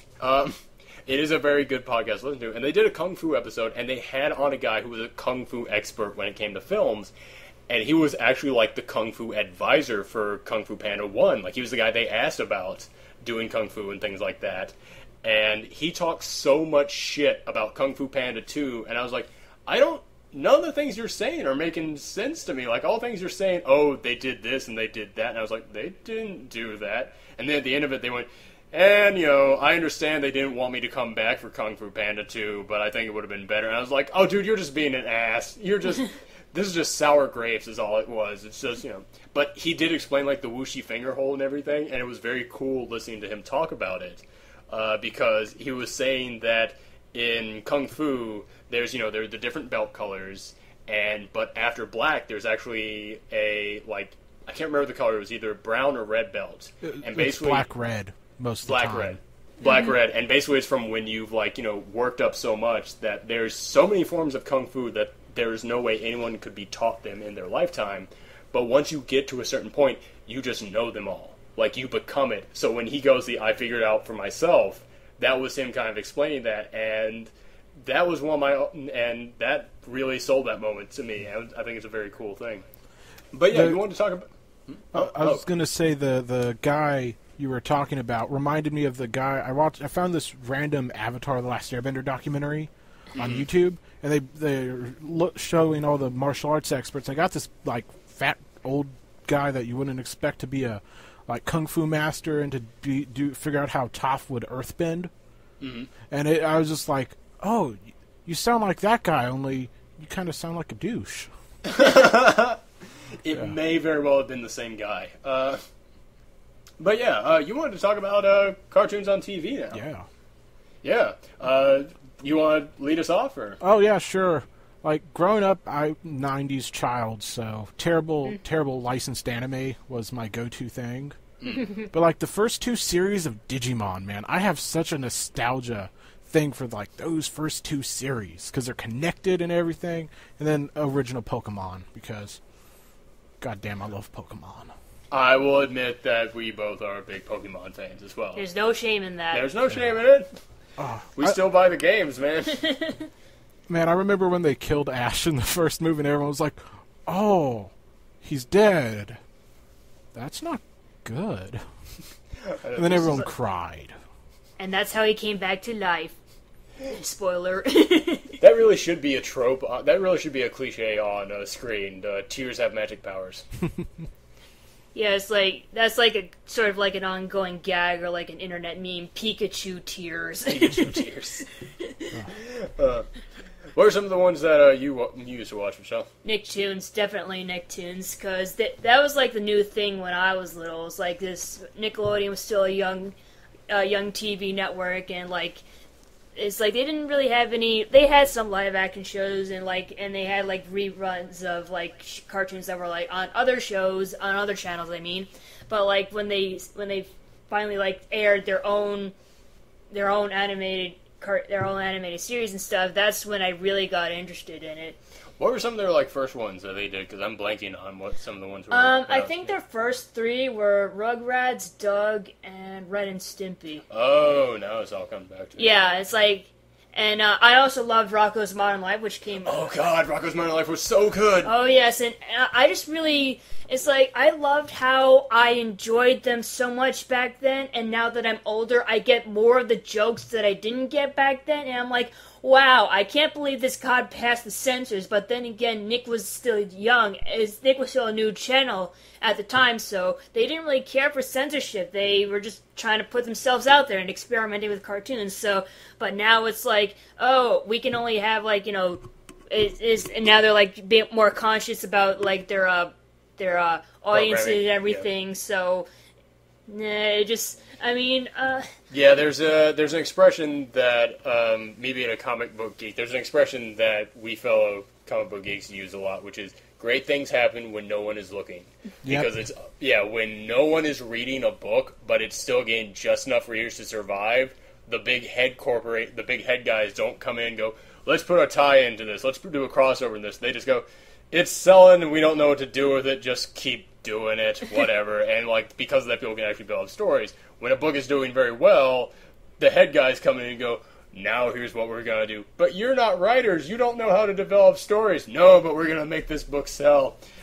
So yeah, it's kind of the same thing with Rocko's Modern Life. Yeah, no one was paying attention to Nick back then. It's like Ren and Stimpy also had like, you know, like a adult humor too. But Ren and Stimpy is actually hard for me to watch these days because it's so adult with like some of its jokes. I mean, it's like I like the earlier episodes. I mean, I thought they were cute and funny, just being silly. But like as it got you know, it's like the later episodes became like too much for me. And then eventually John Kay did the adult cartoon party, and that was like it's basically Ren and Stimpy uncut, and it's just like it's like you can tell he was trying too hard to be, you know, too graphic and like too dirty and too adult, and it just sucked all the charm and fun out of the original Ren and Stimpy that I grew up and loved, and it just really kind of upsets me how it just like went down in the toilet so fast.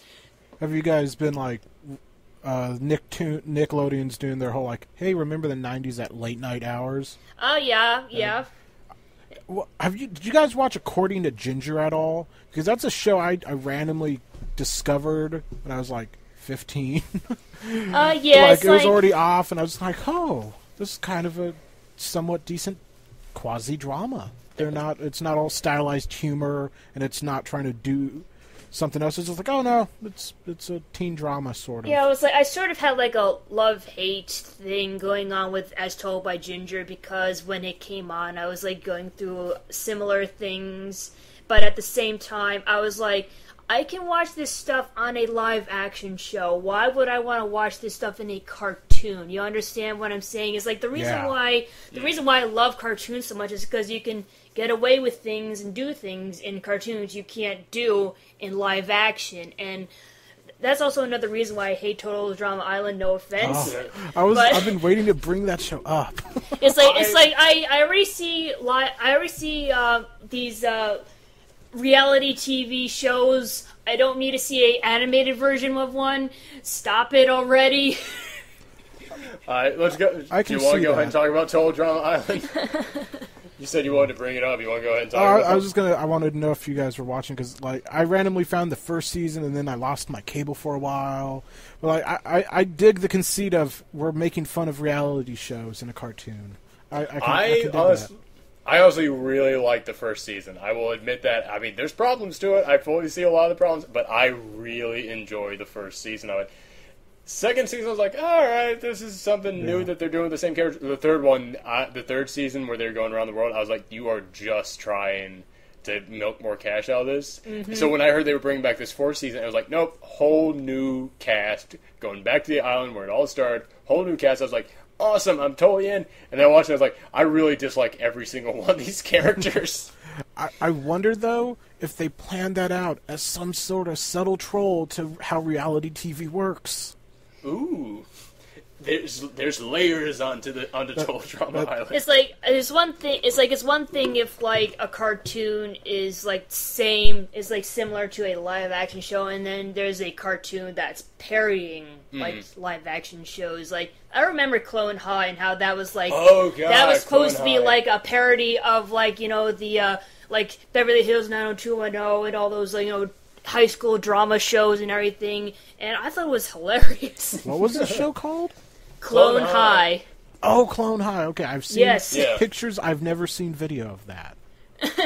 It is so hard to find. Like I've watched like 3 episodes of it when it was on, and I liked them, but like it was weird. Like you guys are talking about the cartoons you loved as a kid.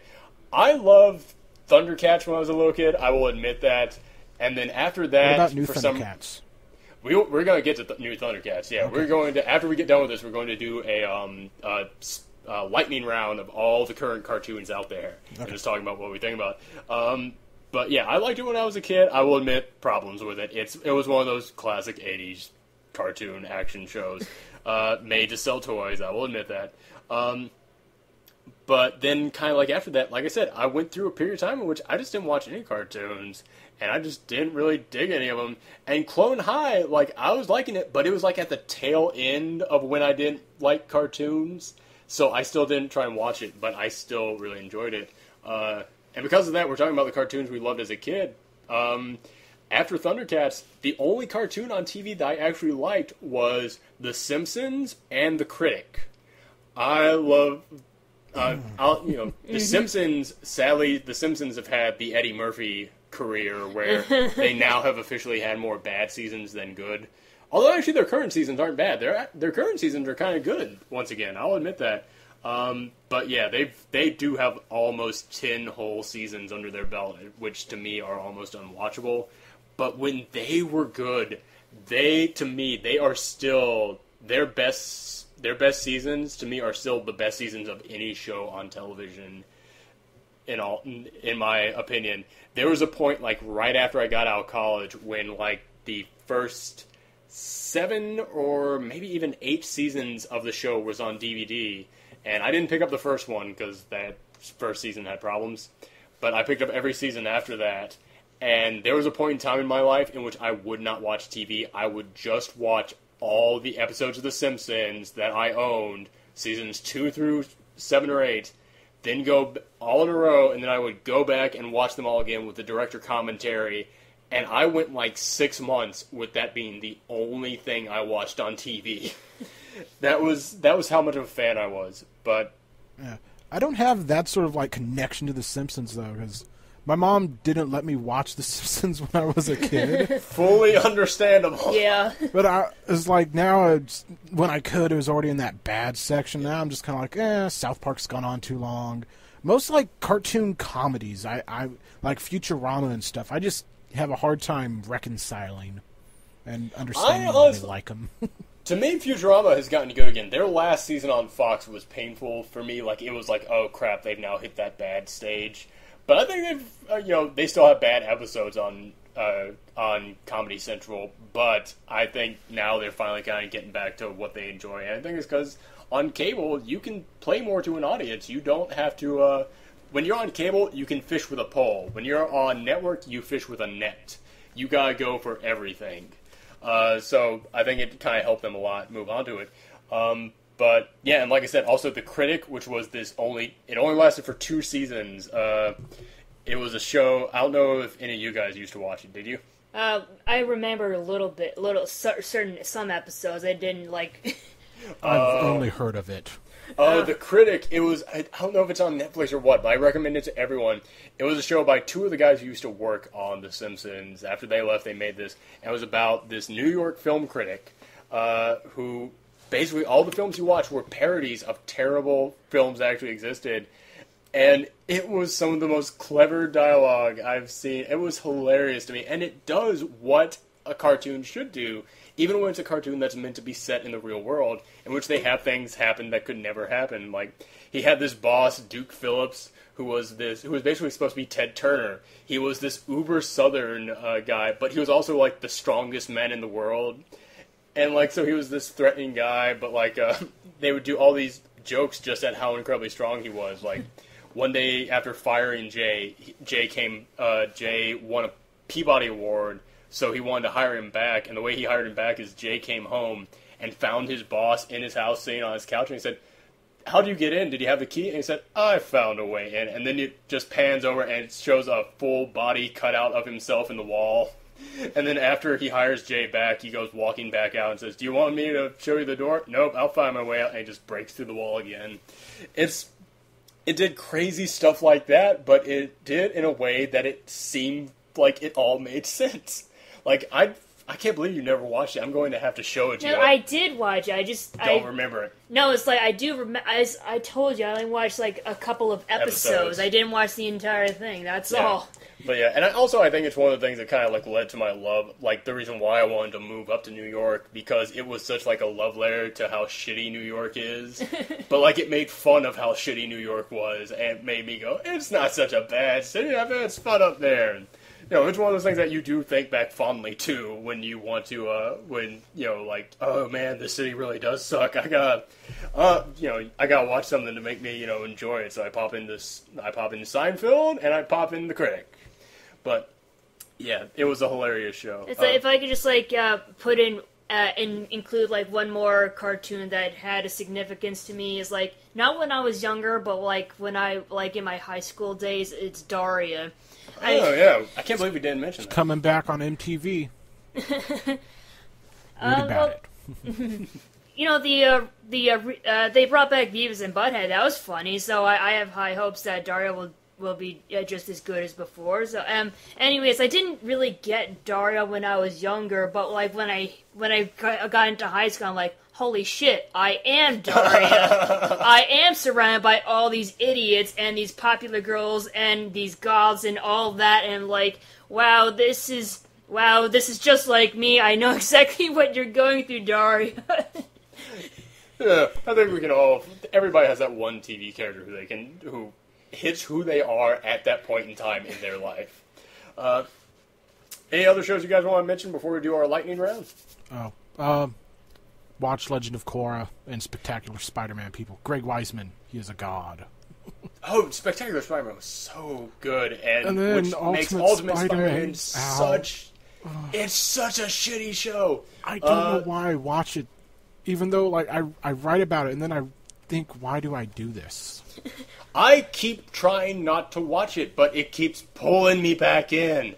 It's like they had Taskmaster on in an episode, and I went, I fucking hate this show, but Taskmaster is my favorite villain, and he never gets any screen time in any show. I'll watch it.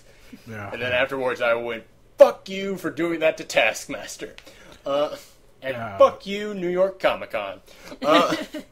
But yeah, let's, actually, you know what? We're not going to do the lightning round just yet, because you mentioned Legend of Korra. That deserves more than a lightning round. Oh, it does. Let's talk about Legend of Korra. Because Legend of Korra, once again, to me, that shows what a sequel is supposed to do. The Avatar: The Last Airbender, that was this is setting up this world. This is showing you all the rules. This is showing you what the crisis is. This is showing you what the adventure is. Legend of Korra goes, you guys know that you guys know that we're just going in full steam. Yeah, and that also sort of worked against it. I sort of felt like they left off certain, it needed more episodes. It needed 2 more episodes just for a fun. It's got a second season coming. Yeah, but Bullen basically became a punchline machine at the end. Yes, true. Yeah, they did. And I love PJ Byrne now. now. Yes, and I felt that Korra and Mako's relationship was like, we're just gonna pair these two up because that's what the people want and all that. And it's like, it was basically just looking at Tumblr and seeing who everyone was shipping. Yes, pretty much. What did you guys think of the character of Asami? Because I had this whole time, I was like, no, she's going to turn on them. And then Mako started acting like a douche, and I was like, no, she should turn on him. He's mean. He's forgotten her. I love Asami so much because it would have been so easy for them to just go, oh, well, she's the rich girl who's popular, and so because of that, she's going to kind of become Korra's rival and become a villain. But instead they went, no, just because she's Korra's rival with Mako doesn't mean she's also not a good person. She is a good person, and they totally, they did not do what so many other people would have done. I just feel bad for Asami for being shafted as far as, Mako dumping her. I'm actually really hoping that she and Bolin hook up in the second season. Yes. But, that needs to happen. Ship that Tumblr. Yes. It's like, Asami, I like her because despite the fact that she was rich and, privileged and everything, and she was not a bender, she was still capable of standing her own. And her mother died to a firebender. She had every reason to betray them, did not because she knew it wasn't right. But I do agree with you that it did kind of stink to me that it was such a short season because they needed to give the characters a little bit more depth. You saw a little depth in everybody. You saw a lot of depth to Korra, I thought. Yeah. And also to Tenzin, who to me is my favorite character on that show. Tenzin, yeah. God, J.K. Simmons just sounding sad all the time. I'm amazed that that's J.K. Simmons because he's actually doing a character. I mean, it would be so easy for him to get on there and just be J.K. Simmons, but no, he's being an actual voice actor. He is doing his job as a voice actor and creating this character from the ground up, not just coming up there and being I'm J.K. Simmons. I'm Cave Johnson. Did you guys? Are you really all glad that Amon turned out to be not an evil firebender? Because throughout that whole first season, everyone's like, "No, firebenders killed my family. They're evil." And then the firebenders ended up saving Republic City. Oh, yeah, they needed a different voice for General Iroh. I know. I mean, as much as I love Dante Bosco, he's too young for that part. Yeah, that's the thing. He's young. That's the thing is, if that had just been a cameo, like a one-line thing, it would have been like, all right, I will give you that cameo. My geekdom enjoys it. But because it became an actual character, I was like, yeah, that's too young. It's, if he were Grandpa Zuko, I would. That would be a lot better, even though he sounds like he's 12. Yeah. But I was just kind of like, no, you're Rufio and Zuko, de-aged, and then he gets a scar.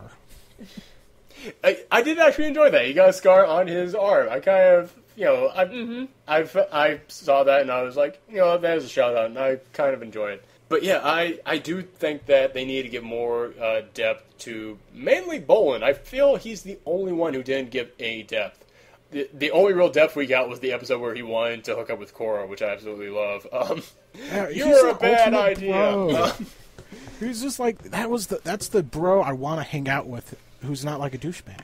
Yeah, exactly, and that's I can understand why a lot of people wanted to see Korra with Bolin as opposed to Mako. Which, I mean, and that's the other thing about Mako is that I thought, okay, he's the cool one and he's the firebender. He's going to be an asshole. He's a bit of he's a douche in the relationship field, but aside from that, he's still a good guy. Like, he's still, like, he doesn't want to hurt people, just little Mako tells him to hurt people. And also, he loves his brother and cares about him. Like, I love that when they're trying to get work and you see him in a factory, like, you know, really trying to earn extra cash for him. Also, I don't know. It's just like, I love my brother. I want to save him from heartbreak, so I'm totally going to steal core from him. And the heart wants what the heart wants. It's kind of weird. Even though I'm already dating a girl, I'm still gonna steal the core from him because I'm such a loving brother. Mako is a gangster, man. He cheats on his girlfriend and then gets pissed at his brother for snitching. That is a gangster. But yeah, what were you about to say? Oh, I was gonna say like Steve Bloom or Blum, however you say his last name. I now hear his voice everywhere whenever he's voicing someone. Mm-hmm. But, like, what did you guys think of Amon? I really wanted him to be, like, Ko the Face Stealer made flesh. Ooh. Or we never, like, see his face. And that wouldn't have worked for how they blow him up, literally. But, you know, for kids. I feel like if he was going to be the villain throughout the entire thing, like, if he was going to continue to be the villain into the second season, I would have been on board with you, but since they wanted to make it like a one-and-done, one-season kind of villain, I kind of like the way they went with it. Although, I'll admit, I wanted it to be... I would have put money down. I would have put money on the table to say that is another one of Aang's sons. That is like... That thought to my mind, I was like, oh, dude, totally boomy. But, like, Aang and Katara, they're supposed to be loving people. They wouldn't make a child and raise him to be bitter. Exactly. They would not have raised the child to be bitter, but I was doing the math in my head, like, okay, we know that Tenzin's got siblings, and they say right there that he's the only airbender, so obviously one of his other siblings would probably be bitter. Oh my god, like, I would have like chucked out cash on that bet. That's how sure of it I was, but I dug what they did instead. I still did. Like, I didn't even think, oh, bloodbending, of course. Yeah. Which even if you were like unsatisfied with they made it oh god, I'm so bad with names. But they made it the guy's brother. Sorry. Tarlok. They made it Tarlok's brother. Even if you didn't like that final scene where they blow him up. Yeah, that damn. I wasn't expecting that, and then I was like, oh damn, you finish your drink in the drinking game. Yes. It's like, you mentioned how bodies were dropping in Kung Fu Panda. I loved how every time a plane or a ship blew up, you always saw the idea that, people are getting away, don't worry. Yeah, you see them in parachutes. Except for that one scene, yeah. But then you see that final scene, it's like, people actually are dying. And yeah, I know. But then again, in like the Last Airbender, like, the entire airbending monks got wiped out, so genocide in the first one, so why can't we have a couple of guys blow them up in the second? It does kind of go back to, the thing with superheroes, that so many people go, comic books are so much for kids, but when you actually stop and think about it, every really good hero out there starts off because someone dies. And, the whole point of Flashpoint and that relaunch the DC was Barry Allen or Bart Allen, whatever, the Flash, trying to save his mom from the Captain Boomerang or the Mirror Master or someone. No, it was reverse. Oh, Evil Flash. It was Zoom. Jeff Johns. Okay. Well, it's not just comics, too. If you notice in Disney movies, like Bambi's mom and Mufasa, and it's like... Single-parent households. Yeah. That was the point I was trying to make, is that a lot of really great characters come from death in their origin stories, and Aang, his entire family, everyone His dies. entire race is dead! Yeah, exactly. And going back to Legend of Korra, I really love that Korra is pretty much in a way, she acts just like Aang, but in the same way, she is the exact opposite of Aang. I like that they flipped that around, that Aang's whole thing was he had the spirituality knocked down, but he had to get the muscle right. Korra had the muscle, she needed the spiritual side of her awakened. And then I never noticed this until someone told me, but they also never really point out, like, hey, you're beautiful and good looking. They're like, no, you're strong and awesome. Mm-hmm. Mm-hmm. I was like, good character work. Doesn't matter if you're a guy or a girl. Exactly. That role could have been any gender. And, which, yeah, going back to, I always try and make that point, is that, the best characters, the gender is the second nature to them. It's not, exactly. It's the second thought. It's not primary in their design. Also, Lin Beifong, Wolverine. Oh, yeah. I knew there was something we were forgetting. Omega Red, Spider-Man mashup. I knew there was something we were forgetting. And Magneto, remember that. Oh, yeah. But yeah, oh god, Lin Beifong is such a good character. I mean, the moment where they take her bending away, we don't know that they can bring bending back in the final episode. It's like, even if we didn't know, I bet she still would have kicked ass, because she seems like the kind of character that, we don't need no stinking bending. It's like, I bet she could still, find a way to, fight them off even without her bending. So. That was my prediction was going to be, because I didn't know Amon was going to be a one-season-only villain. I was figuring that we would not see Lin Beifong until, for the rest of the first season, and we wouldn't see her again until, late in the second season, and she'd just appear up and go, yeah, I learned how to fight without my bending, and would just start, smacking guys around. Yeah, when they took her bending away, that was the first time I was like, oh no, they gotta give that back. Yeah. Seriously. They've now taken away from a named character, and one that everybody loves. Oh, what about Tano, that Tano? waterbender? the douchebag bender? Yeah. That everyone's... the one with the fabulous hair. The emo bender? Yeah. Let me ask you something, because this is one thing that I've been wondering. How do you feel about Tenjin's... his kids? Tenjin's kids. I like Jinora. That's the oldest one, right? Yeah, because I'm getting a Hermione vibe from her. Yeah. Yeah. I'm getting a real Hermione vibe. And then Milo was funny, but then he started farting. Yeah, exactly. It's until it got to him being a fart joke, I was like, okay, I can take that as a cute kid. That's cute of you to say, kid. That's funny.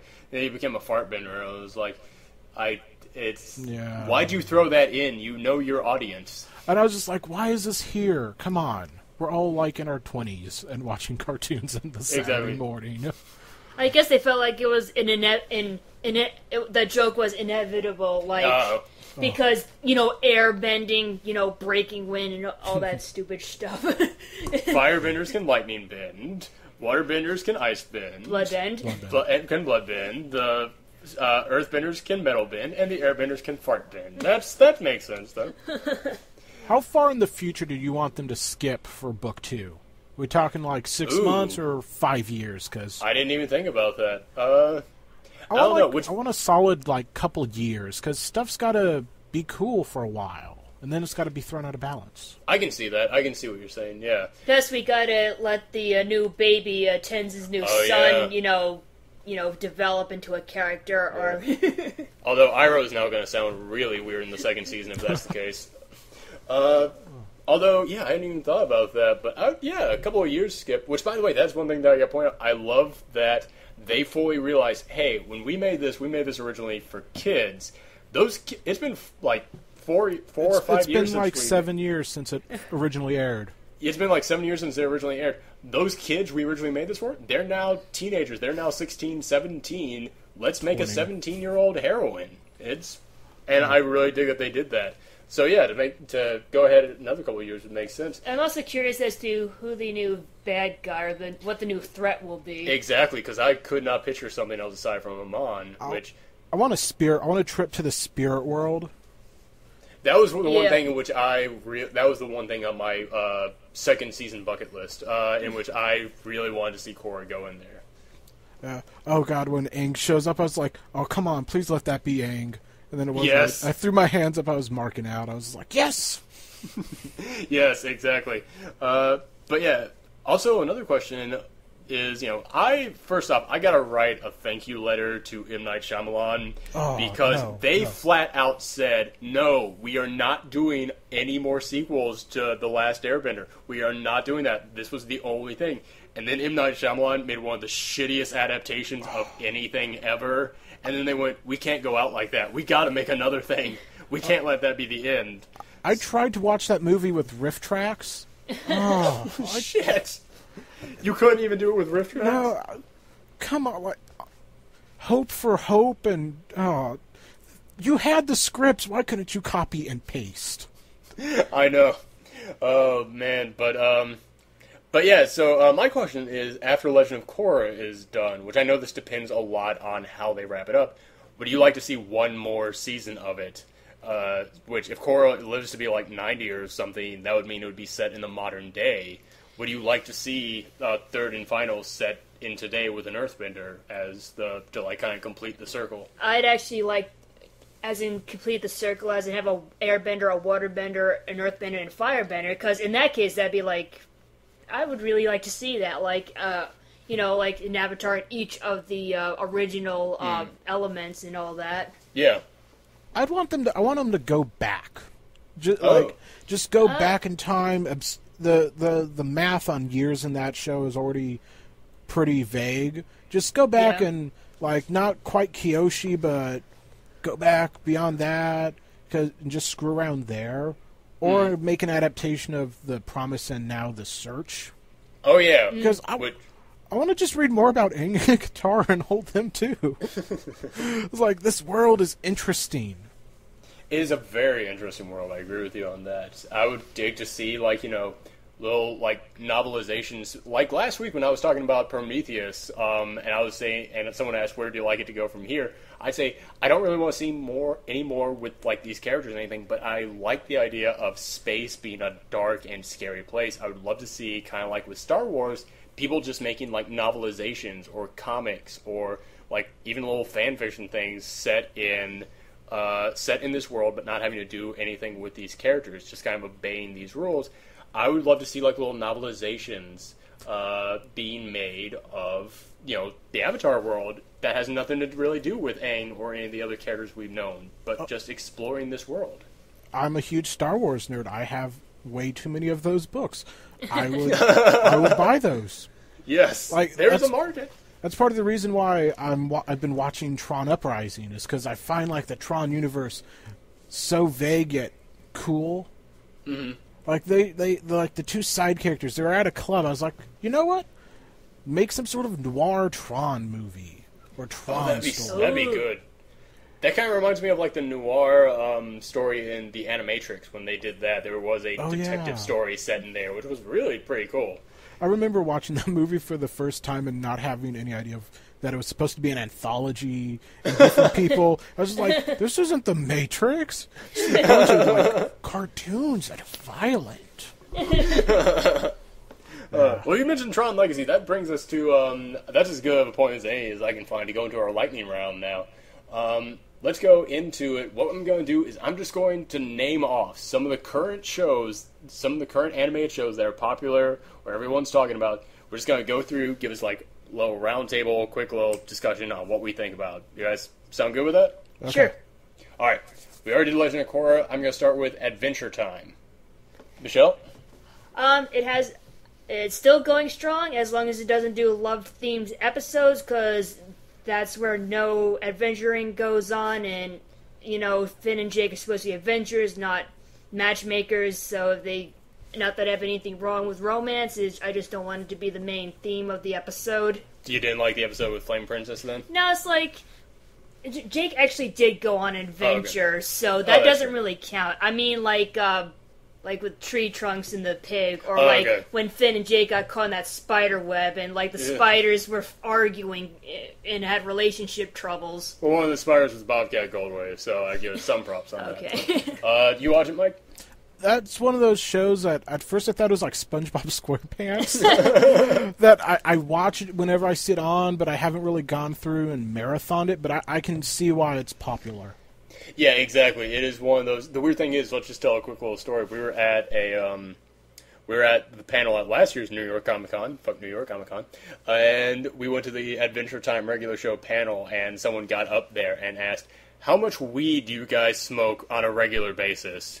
And both the guys said, "None. Are you crazy? We have shows to put out, man. We gotta work."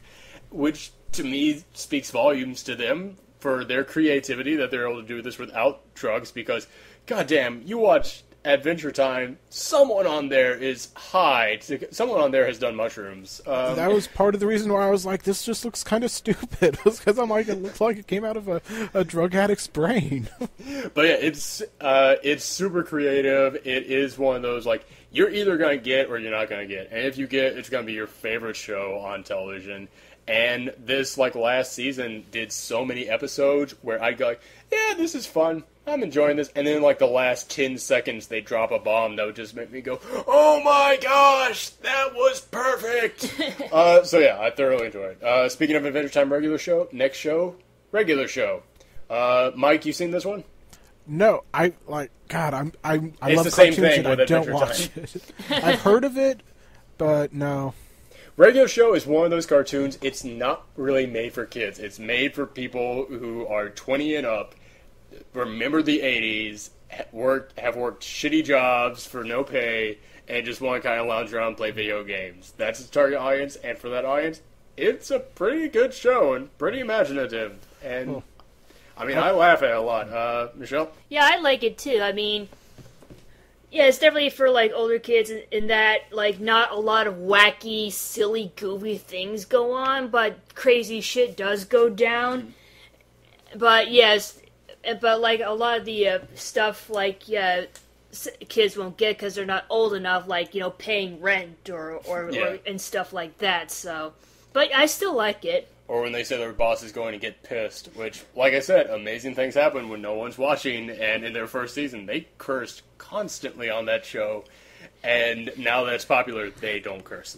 Which I'm fine with. It doesn't take away from It's just like, back to the panel you mentioned, like, last year, it's like, another question was, like, was there anything you had to, like, censor or stuff, and, like, and they said, oh, we can only say, like, piss and crap a certain amount of times, and, like, there was one episode where they said, Mordecai and Rigby said, we swear, and they said, oh, they swear, that means they're cool, that's how cool they are, and... Yeah, the joke was they had to prove that they were cool, and they had to be taken to court to prove that they were cool, and they put their hand on the Bible and say, do you swear? Yeah, we swear. You hear that, ladies and gentlemen? They swear, and nothing's cooler than that. Yeah, so, like, they had to, like... edit that. They had to like reword they edited that. it around it pretty creatively. Yeah.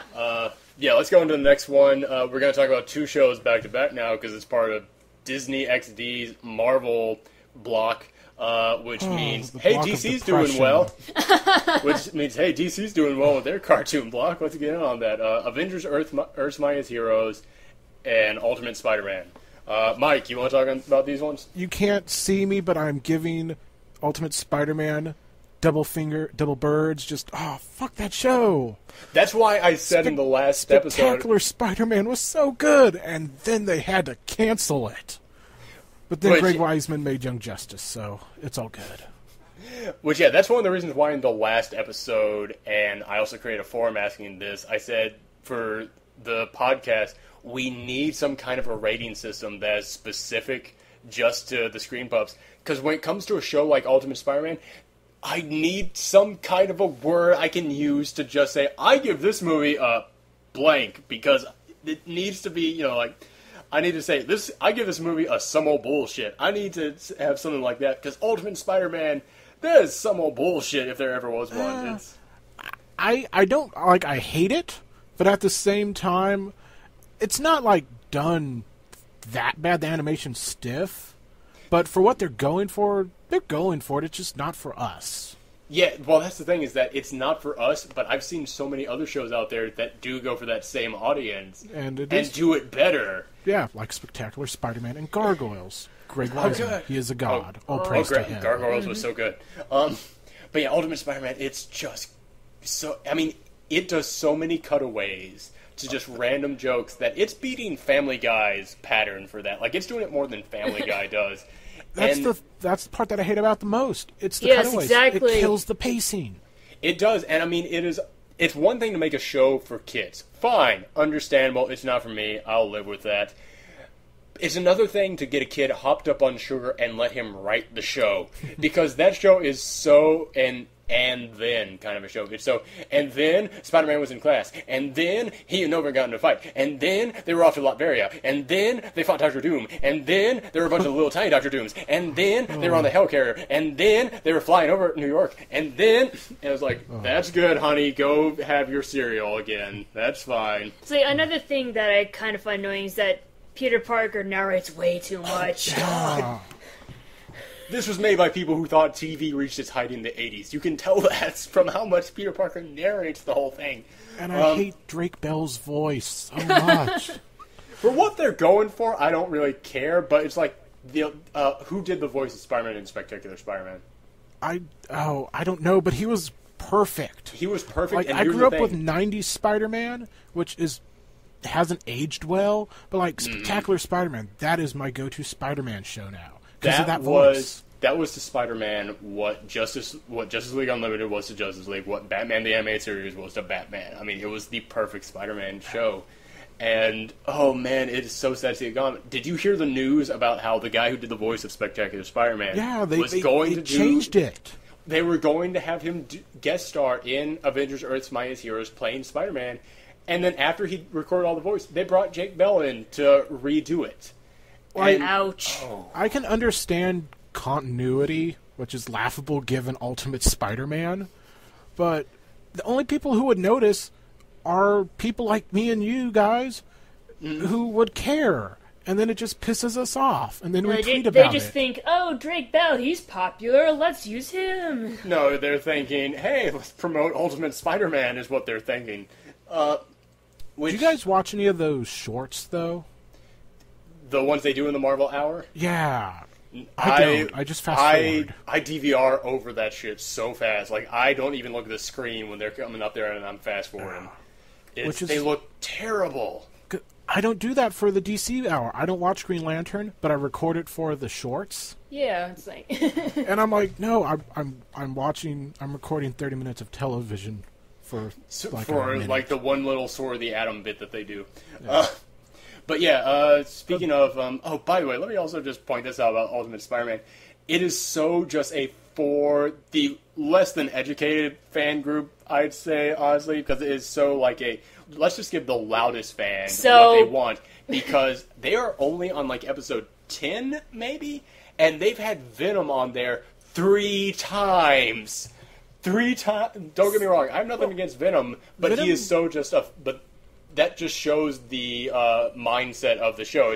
That's a fan favorite villain. Let's put him in there as much as we can. So, like, would you say Ultimate Spider-Man is like the Big Bang Theory of Spider-Man? Oh my god! Yes, that is a good comparison. That is perfect. Yes. Because like in Spectacular Spider-Man, Venom was actually a really interesting character. He was, and they had awesome fights. Oh yeah. But yeah, the other show in the Marvel block, the Avengers Earth's Mightiest Heroes, God rest its soul. By comparison, it is great. I don't want to prejudge Avengers Assemble, but yeah. But it's made by Jeff Loeb, so no. But yeah, I brought him up in my review. I was like, yeah, I kind of liked his Red Hulk stuff, which they did in the show, and then he killed the show.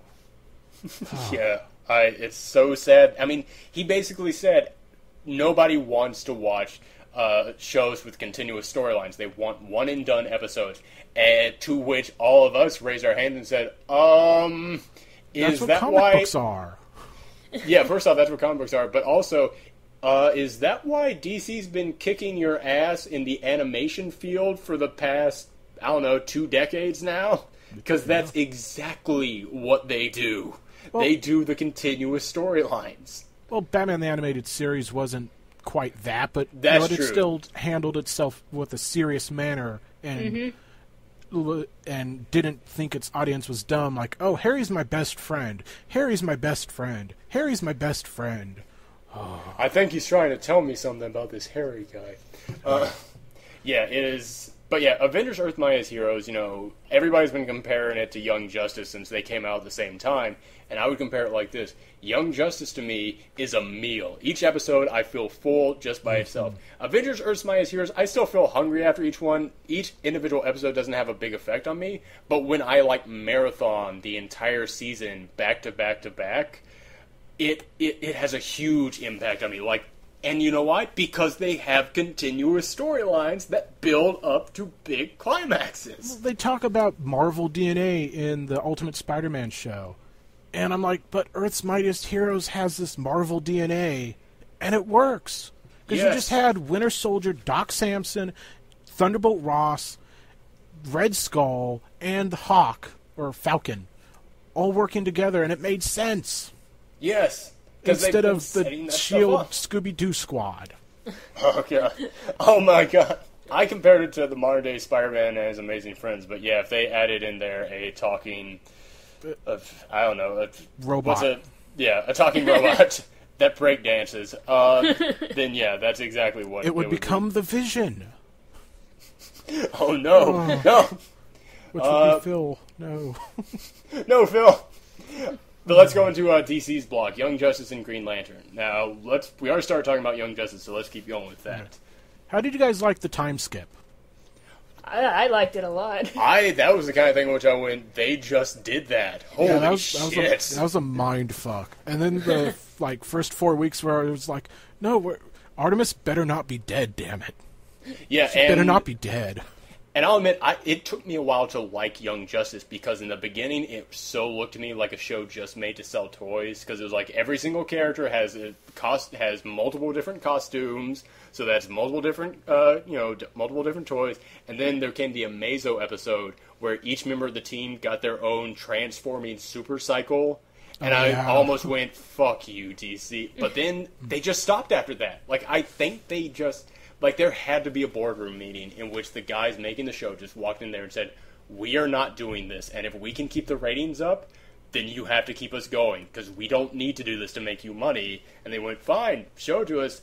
And they proved that they don't have to, and after that point, I really started loving it. So I think that's why they were able to do the 5-year time skip, is that they had proven this show works, we know what we're doing, stop interfering, let us just do it.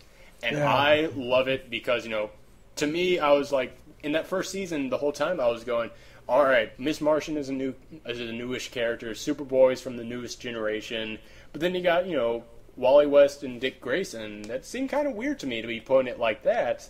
So when they do this time skip, and now it's like, now it all makes sense to me. It's like, no, they were planning this out. They were playing, Dick Grayson to me, I so see him as Nightwing that it's just weird for me to see him as Robin again. But I love that they built up, no, he does not want to be the next Batman. He wants to be himself. I really love what they did that. And also, just as a comic book geek, I love Jaime Reyes.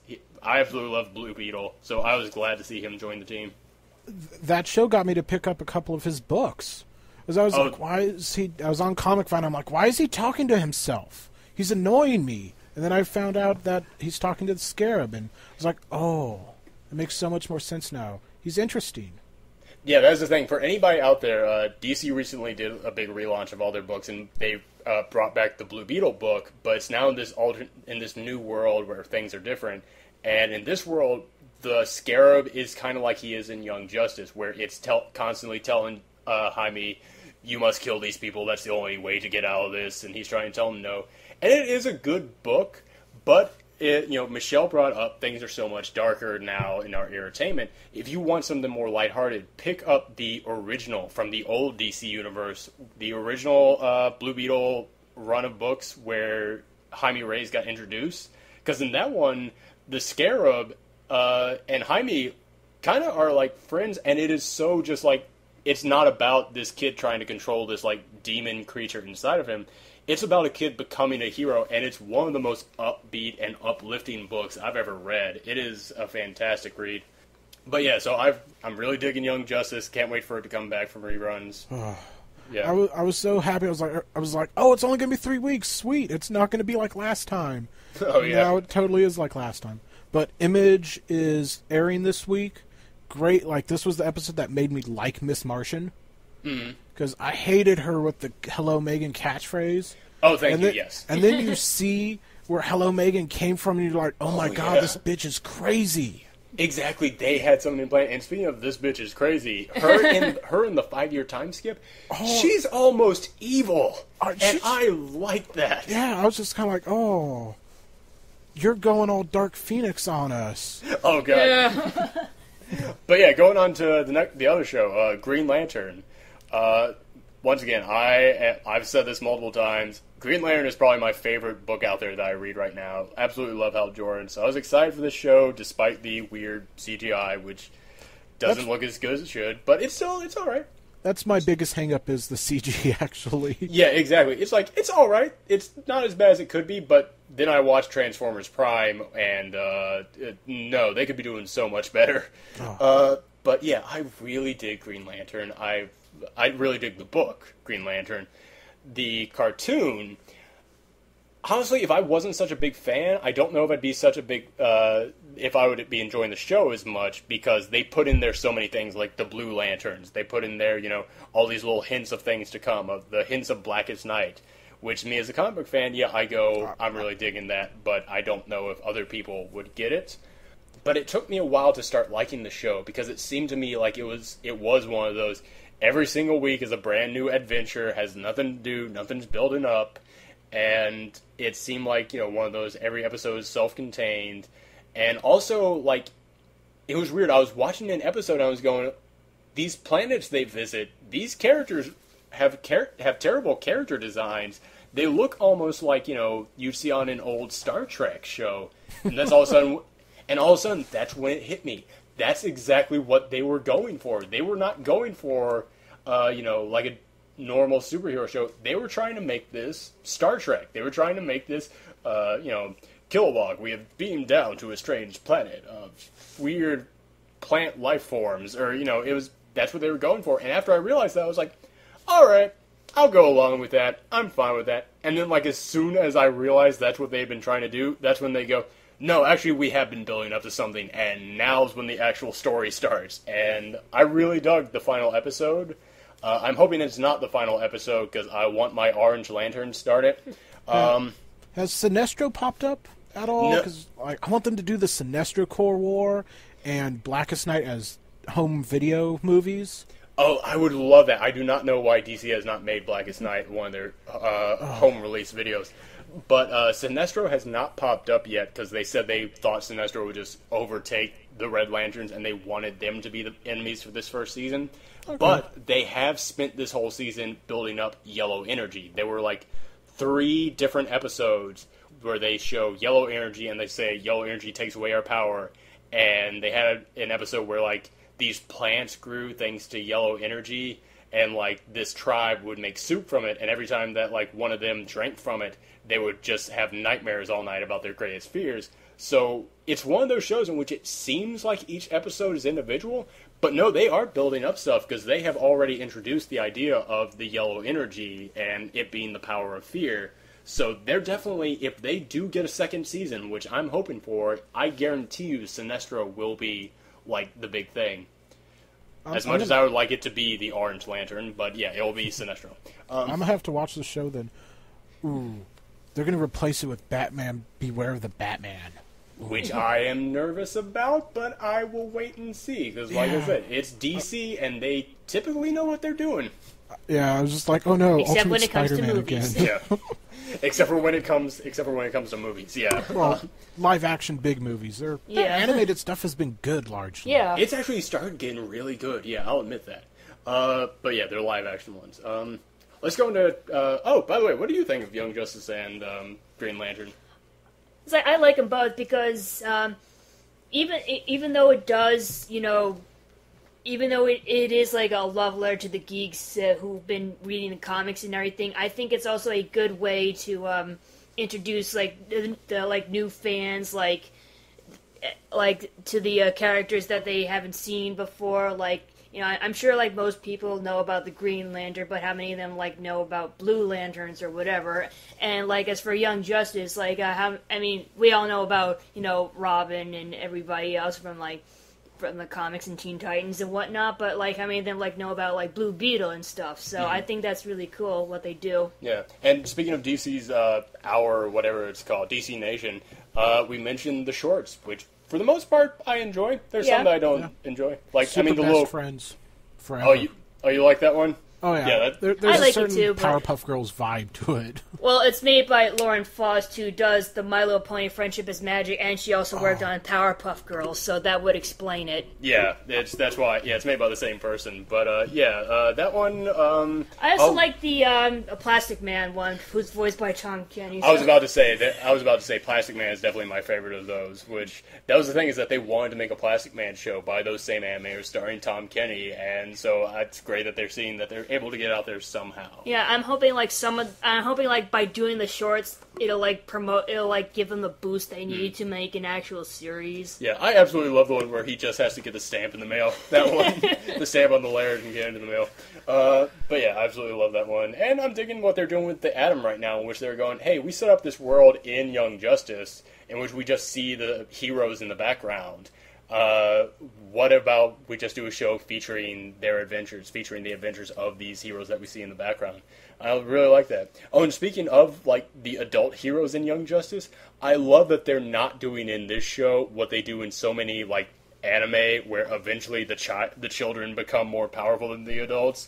I love that in this show. Like, they had that one episode where, The World Without Adults, which was based on one of my favorite stories from the actual Young Justice comic. I love seeing when, in the adult world, Batman and Zaytara by themselves are taking on 4 Agents of Chaos, and over in the children's world, it's taking the entire Young Justice team to take on just one of them. I like that they're actually showing, no, these are still kids, and they have a long way to go. Let's keep on moving. Transformers Prime. I am not a fan of the Transformers franchise. I never watched it when I was a kid. I didn't like the other animated series they made when I was in high school, and I really don't like the movies. Transformers. So take my word when I say Transformers Prime is good, surprisingly good. Anybody else watch Transformers Prime? It's like I didn't really grow up on Transformers, but like I would watch the original cartoon and like Transformers the animated series and like Beast Wars whenever it was on TV and like nothing else was on, and I thought they were pretty cool. So yeah, I'm basically the same way with Transformers Prime. I mean, it's not. I mean, like I'm not a big Transformers fan either, but I still enjoy it. So yeah, Transformers Prime is good. I'm not a Transformers fan, like y'all.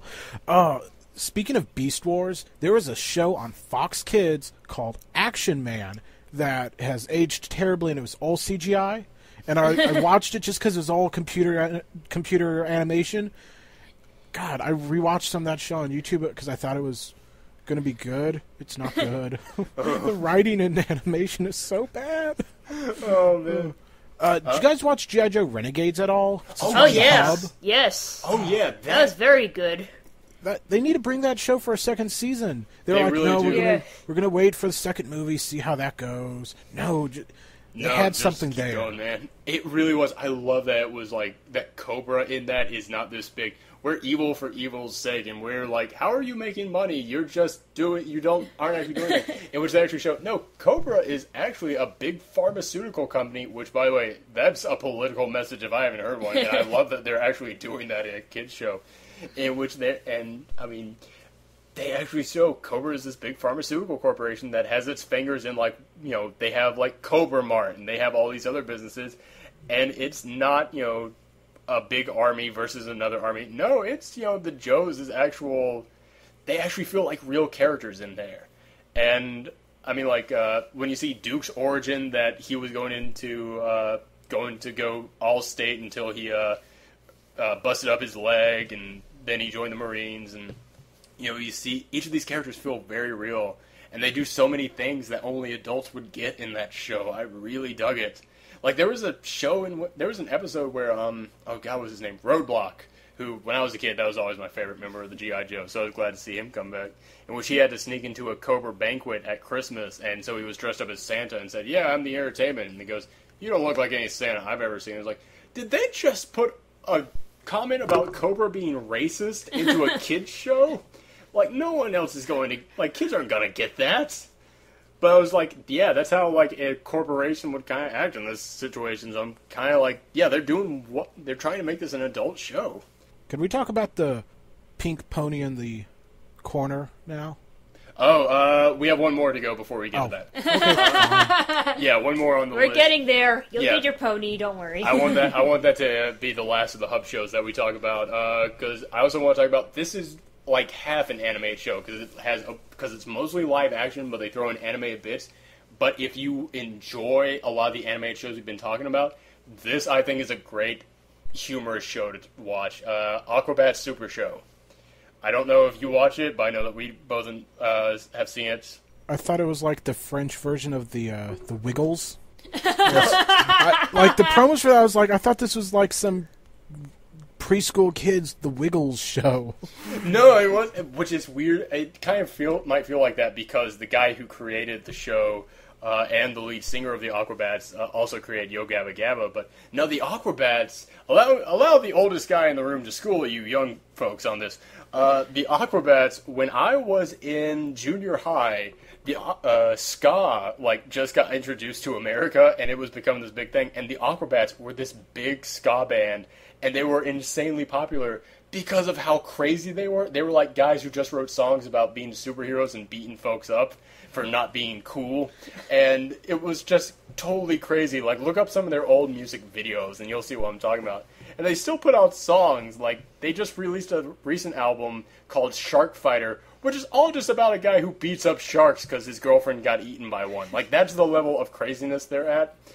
And, like, I always loved them, so when I saw that the Hub was giving them a show, I kind of went, oh, you guys have sold out. You guys are now just doing kid entertainment. This is sad. I watched the show and laughed my ass off. It is a show for, it's not a show for everyone, but we just spent, the last half hour talking about Saturday morning cartoons.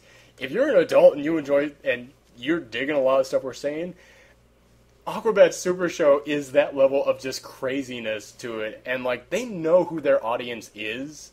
Because, they've had guest star on there twice. The guy who created Homestar Runner, for anybody who knows what that is. And they had him guest star in one episode as Strong Bad. Yes, and they've also had Weird Al Yankovic as President of the United States. And Super Magic Power Man, was that something like that? Yeah, something like this. So yeah, he also made a guest star twice. But yeah, it's one of those shows in which if you ask me why is it so great, I would not be able to describe it to you. It's just, you kind of have to watch it. It is hilarious. That sounds... I'm going to have to watch it now just because what you said sounds so stupid and insane. That is it. That is exactly why it's so great. It's just silly, wacky, insane goofiness. It's one of those shows where if you say it's stupid, you're saying that as a compliment. Yes. Yeah, it is lots of fun. But yeah, let's go ahead and talk about My Little Pony's Friendship is Magic. This we might get into arguments about because I don't know everybody's stance. I know your stance on it, I don't know Mike's. But Mike, go ahead and give us your rundown of it. I'm only now tangentially aware of it. I heard of it and all, but I've been babysitting my cousin's kids, and they love that crap. And it's on Netflix, so I've just been putting it on and watching it. Like, the Big Lebowski shows up at one point. Yes. And, I can see why people like it. It's okay. It's a kid's show. And there's some funny references. But I don't get or I don't understand brony culture. But I'm not judging. That is the thing, is that I will say, is that if somebody asked me, is My Little Ponies a good show? I would say, yes, it is a good show, but, it's a kid's show. It's aimed at kids. It's a great kid's show. Or Michelle is a girl who loves cute things. It's a great show for her, too. It shows that's why she enjoys it. But if you ask me, well, why do bronies enjoy it? I have no fucking idea. I do not know why so many men love that show. When you say it out loud, it sounds like they're really creeping on people, but... And judging from the brony art I've seen online, that wouldn't surprise me. Because there's a lot of really disturbing pony stuff out there that bronies are really into, and it's just... And I'm like, this is a kid's show. Why do you have to do this? I mean, I understand Rule 34 that there's porn of everything out there, but that does not mean you need to shove that in my face the whole time. There are plenty of other fandoms out there with, dirty fan art, but I rarely see it unless I deliberately Google it or something. So why do I have to keep having this stuff in my face? It's like there's just pony porn everywhere now. It's sad. Some of the Airbender fan stuff that I come across on the Reddit that they have, and just some of that stuff's made like, I feel dirty now because I like this thing. And people are just making it really creepy. Yeah, it's like, it's a good show, but the fans get a little out of hand. So my best advice is to enjoy the show and avoid the fandom as much as possible. I know there are some sane, normal fans that like the show because it's a good show that happens to be for girls, but other people of different genders and ages can also enjoy. Yeah, like, I watch it whenever you have it on. I would never have watched it ever on my own if it weren't for the fact that we live together. But I watch it when you have it on, and yeah, I enjoy it on this is a well-made program kind of thing. But, like, I do not ever go, like, I'm in the mood to watch some My Little Ponies. No, you have it on, I'm like, oh, that was a funny line. I'm going to go make a sandwich. Like, that's just kind of my attitude towards it. I will say this, though. The animation is fantastic on that show. Especially for Flash, because... It's on Flash! That is what amazes me! Oh, it really is? Yes! I thought that was just, like, the style they were going for. Well, it kind of was the style, and they just thought it would work best on Flash, I'm guessing. So. Yeah. Let's move on. Oh, yeah, what are you saying? I was going to make some sort of snarky remark that, we know you have a Rainbow Dash doll tucked away somewhere. No, it's a Fluttershy one. Fluttershy. And she does. Which, as long as it isn't Pinkie Pie. Pinkie Pie is actually not really my favorite one because I think she's like a little too hyper for my taste. I mean, she does have funny lines every now and then, but it's like, take some Ritalin, bitch. Yep. Yeah. Oh, and by the way, to all the bronies out there, I've seen so many people in like forums say, why do people like this? And then they'll go, oh, well, I'll show you why. And then they just put a random clip of it from YouTube up there, which, don't get me wrong, I'm aware of the show, so I find a lot of those random clips very funny. But they're not going to. The people who don't know the show, they're going to think you're very weird for putting those posts up there. So instead, just tell people, did you ever watch Foster's Home for Imaginary Friends? It's that same kind of humor. To all the bronies out there, if you want to sell people on My Little Pony, say, did you like Foster's Home for Imaginary Friends? Okay, then you might like this. It's like, I just don't really understand why bronies feel they have to be so special because they watch a little girl's cartoon and they're full-grown men. Well, they're unemployed full-grown men. I'm a woman. I'm a girl. I watch boy cartoons. You don't see me bragging about it. Here's my theory. In all honesty, I think this is my psychological breakdown of the brony culture. I honestly believe, every little boy out there, at some point when they were a kid, they saw some really bright, colorful girl toy or girl cartoon, and they wanted to watch it or they wanted to buy it, but their parents wouldn't let them because it was like, no, that's for girls. I'm worried about what this will do to you. So now that they're an adult with their own disposable income and their own free time and their own rules, they're like, you know what? Fuck you, Mom and Dad. I'm going to watch this little girl cartoon. You know what? You're right. Because Sky Dancers, it's on Netflix. Go watch it. It's kind of bad, but it was made in the late 90s. So of course it is. Yes. That was the bright pink girly crap that I was like, they're dancing. That's kind of cool. And if you notice, the bronies only talk about the friendship is magic. You don't see them obsessing over, the original My Little Pony cartoon, which I also watched, but I didn't really care for it because I thought it was too girly, and the reason why I like the new pony cartoon is because it's not so girly. It understands that girls are not just about frilly stuff. You have Rainbow Dash, who's, all about being athletic. You have Twilight Sparkle, who's who's into books and everything. They're not all into fashion and frilly things. So that's the reason why I like it more than the original cartoons. So. Plus, the original ones look very weird. Yeah. Yeah, the duck lips. Oh my god. Another speaking of the YouTube clips for My Little Pony, have you guys seen the second Dark Knight Rises trailer cut to My Little Pony? No. it works surprisingly well. But I watched, it's like, oh, there's something so wrong that it is so right. Oh my gosh. Let's move on to, we got 4 more that I got written down here. Oh, no, 5. We got the new Thundercats, which we mentioned a little bit before. I mentioned the previous ones. The new Thundercats is, I gotta say, I think it's pretty good. I gave up on that show right after the 5 episodes into the second season. Oh, really? Because I was gonna say, I thought the second character season was of even better. Lino. Well, the character of Lino just never changed. It was always like, I'm whiny because, you know what, my stepbrother is getting the girl that I kind of like, and, you know what, I'm the king. I should be right. And then he discovers himself and changes, and then next week comes around and he's back to being what he was in the first episode. It's annoying. I can understand. I can understand it. A cool world. It's a very cool world, and also, like, I can tell this is done by, like, the, like, half the people who used to work on Avatar: The Last Airbender went on to work on this, and you can really kind of tell the influences.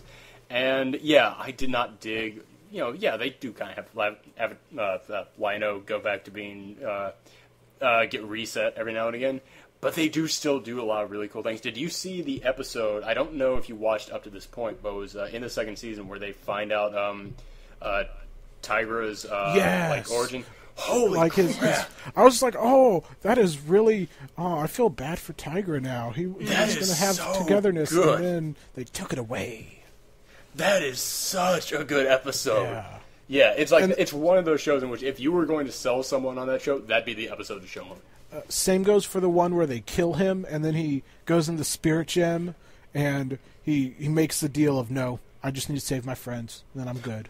That's a really good one too. Yeah, they do. There's also one in the second season that's pretty good about this guy who there was a race of like technomancers, like robot people, and like this guy, in order to have his family saved, he gets turned into this giant robot monster thing, and like his family is now just nothing but souls and gems, so he's trying to find a way to put souls in robot bodies. And I was watching like, this is hardcore sci-fi stuff. This is like heavy, like if you are into really heavy science fiction and stuff, that's a great episode to watch. Yeah, I love the end of the first season where Kevin Michael Richardson as Panthro is pushing Gru into the portal, and he's like, whatever it takes, and gets his arms chopped off just to kill him. That was another one of those moments where I was like, this is in a kid's cartoon. And I was like, they just totally did that. Awesome. What do you think about that? And what do you think about the show, Michelle? I like it. I mean, it's been a long time since I've seen the original Thundercats, but I really do like this reboot, and also Snarf is not as annoying, so that's also a plus. Yeah, when we were watching the first episode, you actually went, they actually made Snarf cute. He's a Pokemon. It's perfect. He is a Pokemon. Let's go into Tron Legacy, which I'll admit, I've tried watching, and there's just something about the character designs that it's hard for me to like get past. Yeah, so I haven't watched much of it. Yeah, but same thing with the animation. I mean, like at some points it was like very fluid, and then like other points it's like they forgot the in between animation, so it was like really jerky. Yeah, so we haven't actually seen much of it, but you have. So yeah, you go ahead and tell us, like, because we can't judge the story or anything like that. Yeah. But because we've only seen so little. But yeah, tell us your take on it. It's okay. It's kind of like all the Tron movies in that they're kind of cyberpunk-like, but they don't really go full cyberpunk. And this one, they're kind of like doing a superhero show, but not quite. And the main reason I'm watching is because I think it looks good. Mm-hmm. But yeah, they totally drop frames of animation on characters sometimes. But the action works well. Mm-hmm. Lance Hendricks... I now need to go watch all the stuff he's done because of that voice. Oh. And yeah. He was I found out he was the lieutenant in Corps, and I was like, oh, he needed to speak more because of that voice. And they have a lot of big name people for an animated show, and then the story just isn't really grabbing me. I want more to it, and it's just not there yet. Yeah, but I've noticed that with so many shows these days, they build, so many shows now play for the long game. So like with Green Lantern, if I had been judging that on like an episode-to-episode basis, I easily would have dropped it. But because I was like, you know what? They might be playing for the long game, and turned out they absolutely were. So, yeah, Tron Legacy, that seems like a show that, with the world they've created, they could be doing the same thing. Yeah, the most recent one was probably their second strongest. I think the preview episode that was supposed to be like 30 micro episodes is the best. But this one, it's good. Oh, cool. They just need to find the right balance that like Avatar had of character, fight scene. And stakes. Mm-hmm. Because, like, right now it's like, I'm back. I wasn't programmed for this. I shouldn't do this. Yet in the first episode, or episode 0, he was like, no, we gotta fight for our rights. And so self-sure, and then he's not. And it's annoying. Alright, let's move on to the last of the Disney XD ones, Motor City. By the creator of Megas XLR, one of my favorite shows of all time.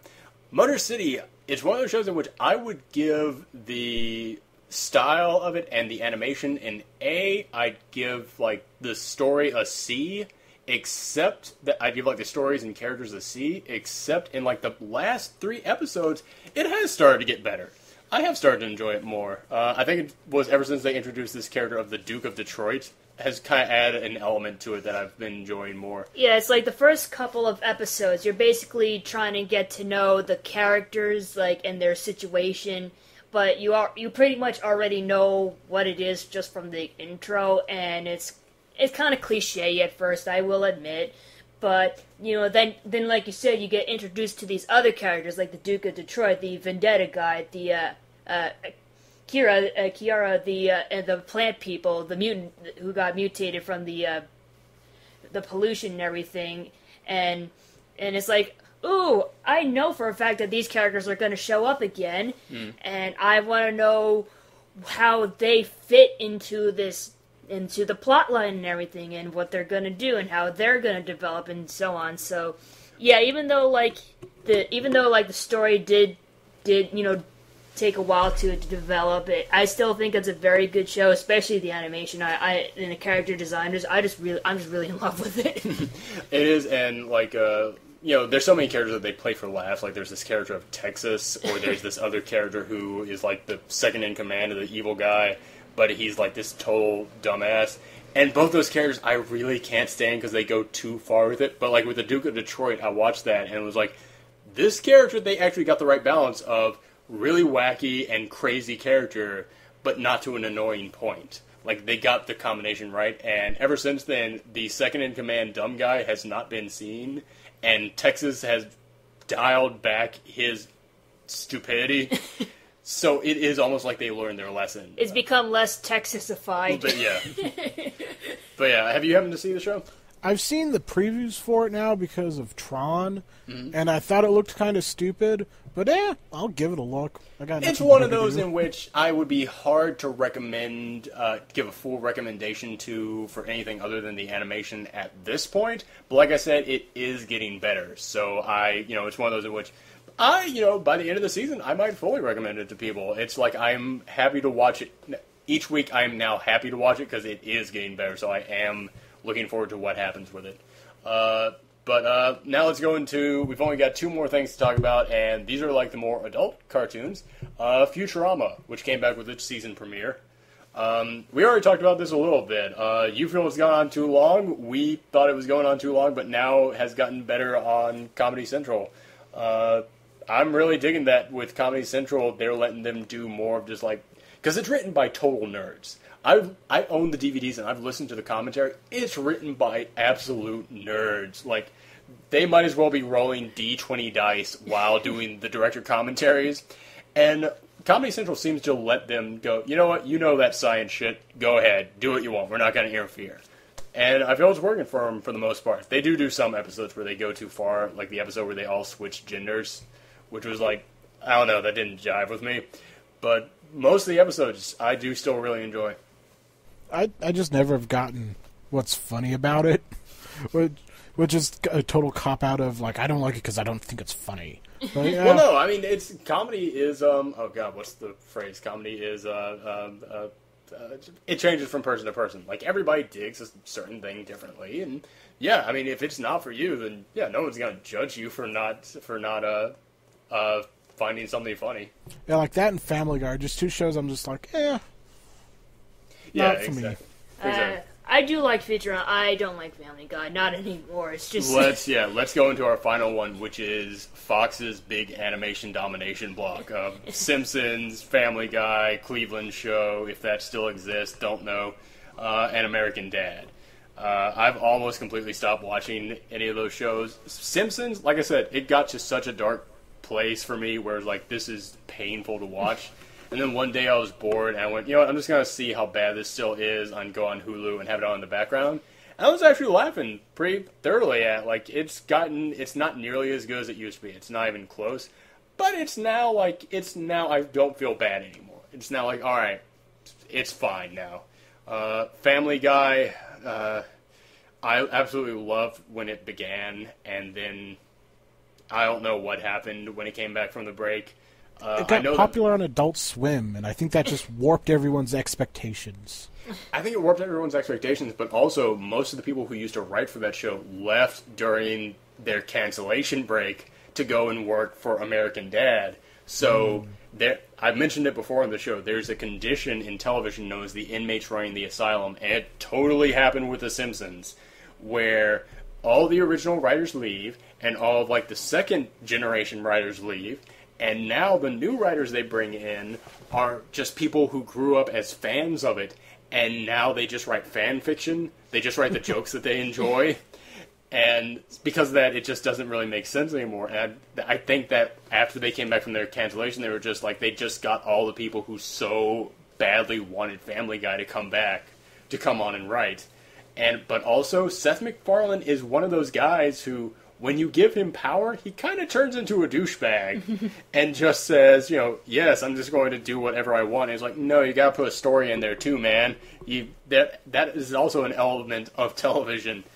And I was watching him on Bill Maher's show, and they asked him, do you smoke pot when you make Family Guy? And he said, yeah, we occasionally toke up in the writer's room. And I just think to that. And then I think to Adventure Time and Regular Show, where they were asked how much pot you smoke. He said, none, because we have a show to put out. And it's like, that kind of shows the attitude Seth MacFarlane takes with Family Guy. It's that he just doesn't care. And he just wants to make the jokes he wants to make and just do the shows he wants to do. He doesn't really care about getting something out there anymore, it seems.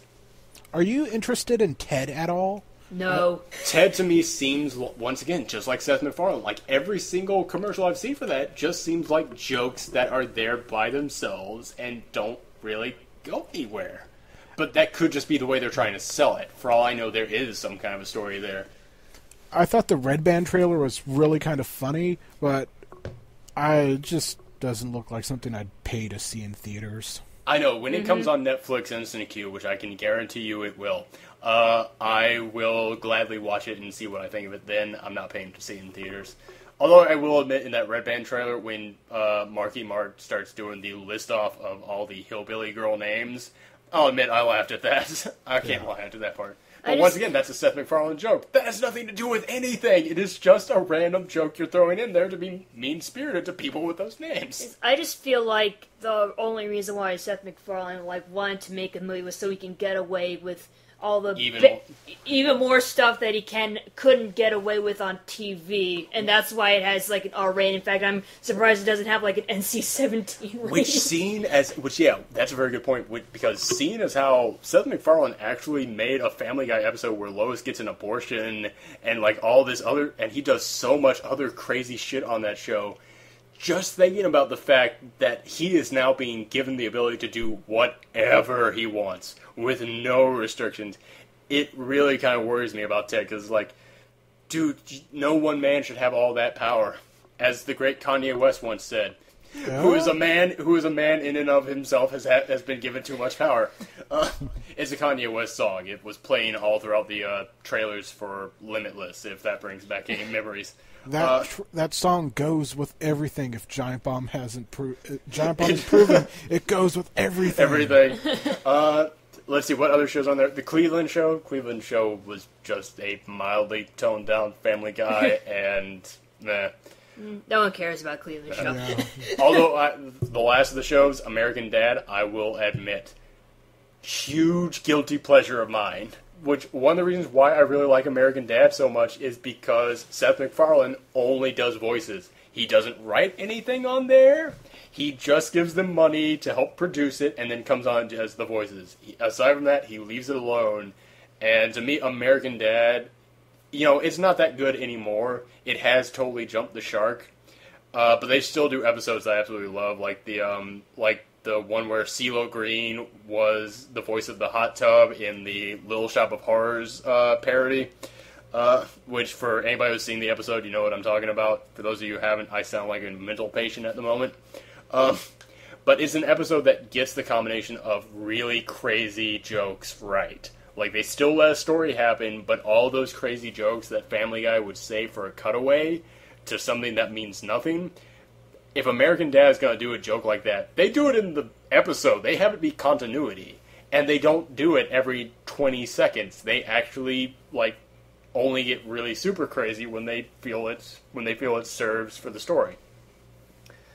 But I mean, that's just me. It's definitely not as good as it used to be, but every now and again they still put out there an episode that just has me bawling. So I have one little question. Did you guys see the trailer for the Teenage Mutant Ninja Turtles show on Nick? Multiple times through that Yeah, final Legend of Korra thing.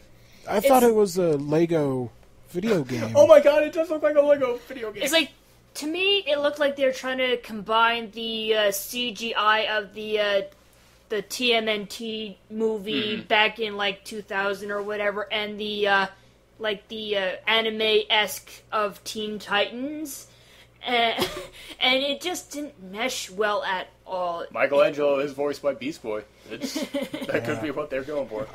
I was just like, and now that Korra's over for a year, I have no reason to return to Nickelodeon. Oh yeah. If you'll notice, we didn't bring up a single other Nickelodeon show aside from Legend of Korra. If they somehow got Kevin Nash to voice the Shredder, I might give it a look-see just because I could make, haha, Kevin Nash didn't tear out his quad tweets. Well, yeah, that's our rundown of animated shows on right now. And man, I am a horrible host because I kept thinking in my head, okay, this will only take an hour, and then we'll move on to the list of Screen Puff's favorite movies. We are 1 minute away from hour 3. Let's do the countdown. If you guys are still up for it, like I said, we will just start it and go as long as we feel like we can, if you guys feel like it. I have nothing better to do. All right. We might have to stop eventually because we're on the other side of the country. Yeah, you're on the East Coast. It's 11. It's about midnight. Which we're told night owls, but our neighbors might not be. So we may have to stop soon. But yeah, we will start this thing and see how far we can go.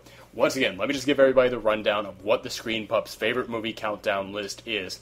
I put out there a forum on not on Giant Bomb, that would be stupid, on Screen. We're not even part of the family anymore, come on. Those sellouts. We kind of say this about the Giant Bomb leaving thing and the splitting the company up thing. They left so they could go back to the company that fired them. I am just a different kind of person than they are, because to me, if I got fired from a company and then I went off and created my own thing and my own thing became successful and I was in charge of it, and then that company that fired me came back to me and said, hey man, we really like what you did. We want you to be part of the family again. I would tell them to go fuck themselves. And just say, no, I'm my own thing now, and you guys fired me when I was out there and in need of work. Nah, I understand the reasoning for it. I just hope Burma Braun doesn't fuck this up. Yeah. They bought the engine that Whiskey built, which is, to me, has for the longest time been the thing that I've been interested in for the Whiskey Media family, is the engine they use to build the sites. Because if you can build easy social tools cheaply, it's money. It's Lots amazing. of money. And then we haven't heard anything from them for 3 months. That's the thing. Stacey Wee, I have sent her a note, and she replied back quickly, and was very polite. She is a very nice person. She's clearly taking notice of people. Stacey Wee, if you listen to this, I am begging you, just put up a tiny little video saying, hey, here's our plans. We will be so satisfied with that. We don't give a shit if you just record yourself with the camera on your phone. We would be happy with that. Yeah, because I've been like, where's your Twitter handles? I have to stalk you on the internet so I can decide if you're cool. Yes, exactly. I get it if they don't like Twitter. Being Web 2.0 world, I don't see how you cannot be on Twitter. I used to talk so much shit about Twitter, then I got on there, and 2 months I had 400 tweets. I'm on 10,000 by now. Oh, and it's getting worse because the UFC has a card every week. Yeah. But yeah, Stacey Wee, just a little tiny video of you saying, hey, here's the plans, here's the current condition. We don't care how bad the video quality is. We don't care if it's only 2 minutes. Yeah. I just want to know that it's not a robot, because I got the same answer from all of them, just like, dude, what if you're just the same person running 3 accounts? Internet. I just made some hand motions of the wavy kind. And judging by and seeing as how she uses as her avatar on the page the robot from Babylon 5. Yeah, I'm like, Cylon, it's a sign. Yeah. But, alright, yeah, so let's start this list. What the list is that I put out there a forum on screen, almost a giant bomb again, on screen, asking the members of the Screen Pub community to give us a list of either the movies you thought were the best, the movies that are your personal favorite, or both. And I would then take that list, compile them all together into one master list, and then I would do a countdown of the Screen Pub's favorite movies. And the way that I would decide which movie ranks where on the list is all the films with the least number of nominations are at the bottom, all the number of films with the most number of nominations are at the top. But then in order to break up the ties between all the films that had the same number of nominations, I would look and see what score the Screen Pups gave it when they rated it on screen, how many stars they gave it. And then, if there was still a tie, like the same movie, like 2 movies had the same number of nominations and the same score, I would then see how many people rated that movie. So then whichever movie had the most ratings would then break that tiebreaker. And then if there was still a tie, which did happen, I would then see which movie got the most handwritten reviews from the Screen Pups. And that movie would come out on top.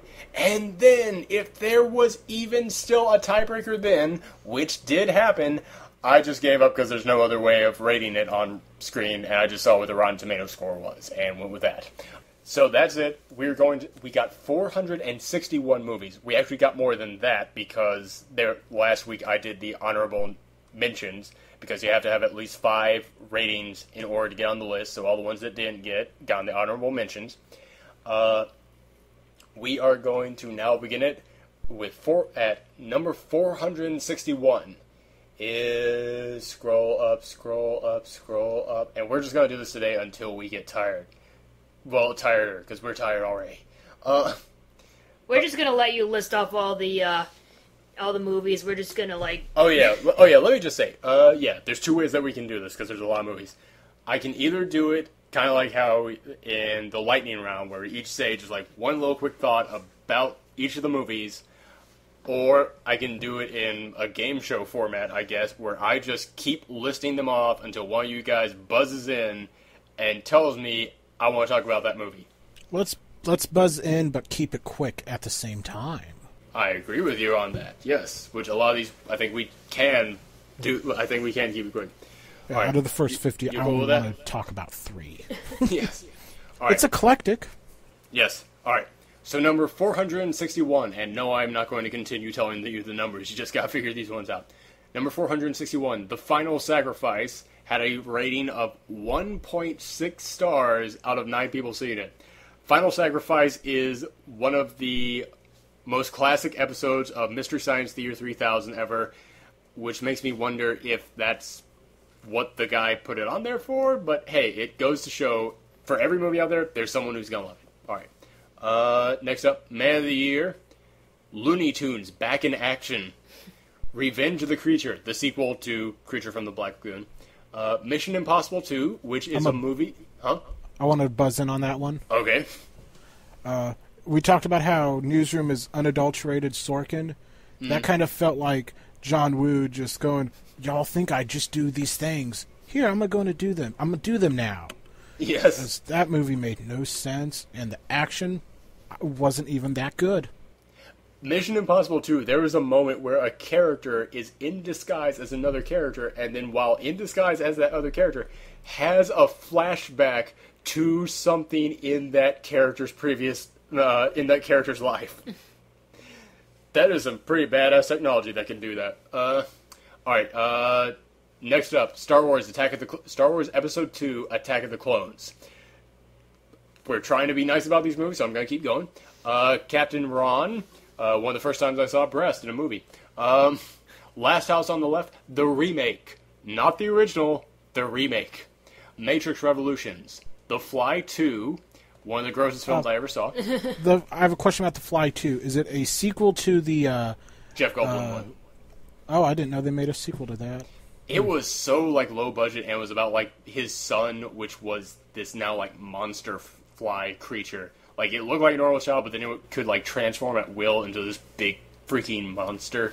It was sounds gross. Terrible. It was gross, man. It only got a rating of 2.8 from the Screen Pups, which is above half. Let's see. Next up, Ernest Saves Christmas. Multiplicity. The World Is Not Enough. Troy, which I like more than most people.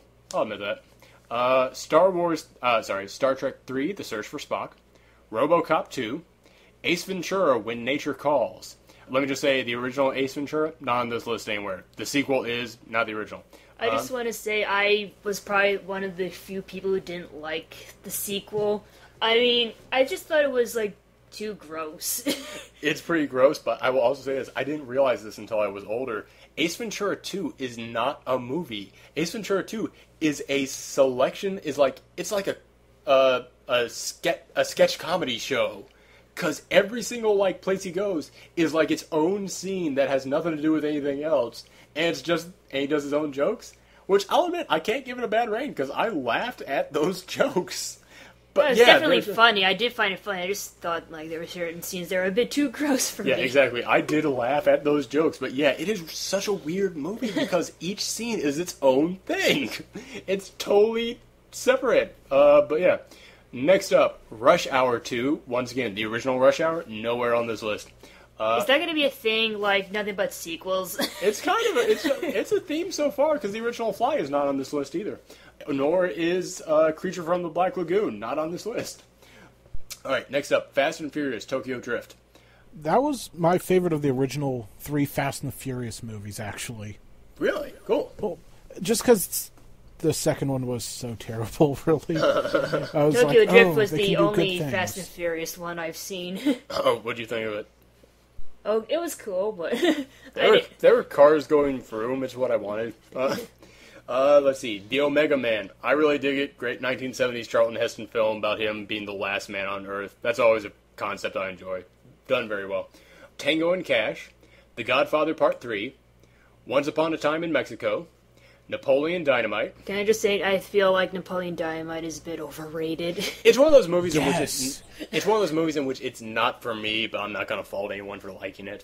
Yeah, I just felt... I mean, I understand why it's appealing. I just feel like it got too much... It got more credit. It got more credit than it needed. Yeah. I think it just got credit because it was so different at the time. I guess. Yeah. But it's just not for me. But once again, I'm not going to fault someone for liking it. Mars Attacks. The Matrix Reloaded. Star Wars Episode 3, Revenge of the Sith. Anakin. The Witcher. Oh. Anakin. Anakin, you're breaking my heart. That's all. The Witches. Innocent Blood. Adventures of Milo and Otis. Let me point something out here. Innocent Blood and Adventures of Milo and Otis both have a 3.3 rating with 8 people voting on it. So it was one of those ones where I had to go to the reviews, see how many people typed out a written review for a tiebreaker. Innocent Blood had no written reviews. Adventures of Milo and Otis had 1 written review, and the person hated it. gave it only 1 star, and he hated it so much, that's why he wrote the review. But because he hated it so much, it technically, thanks to my rating standards, it bumped it up higher on this list because of how much he hated it. Why did the person say he hated it? I only skimmed it, but it was because of just bad acting on the animals' parts, I guess. I think it was.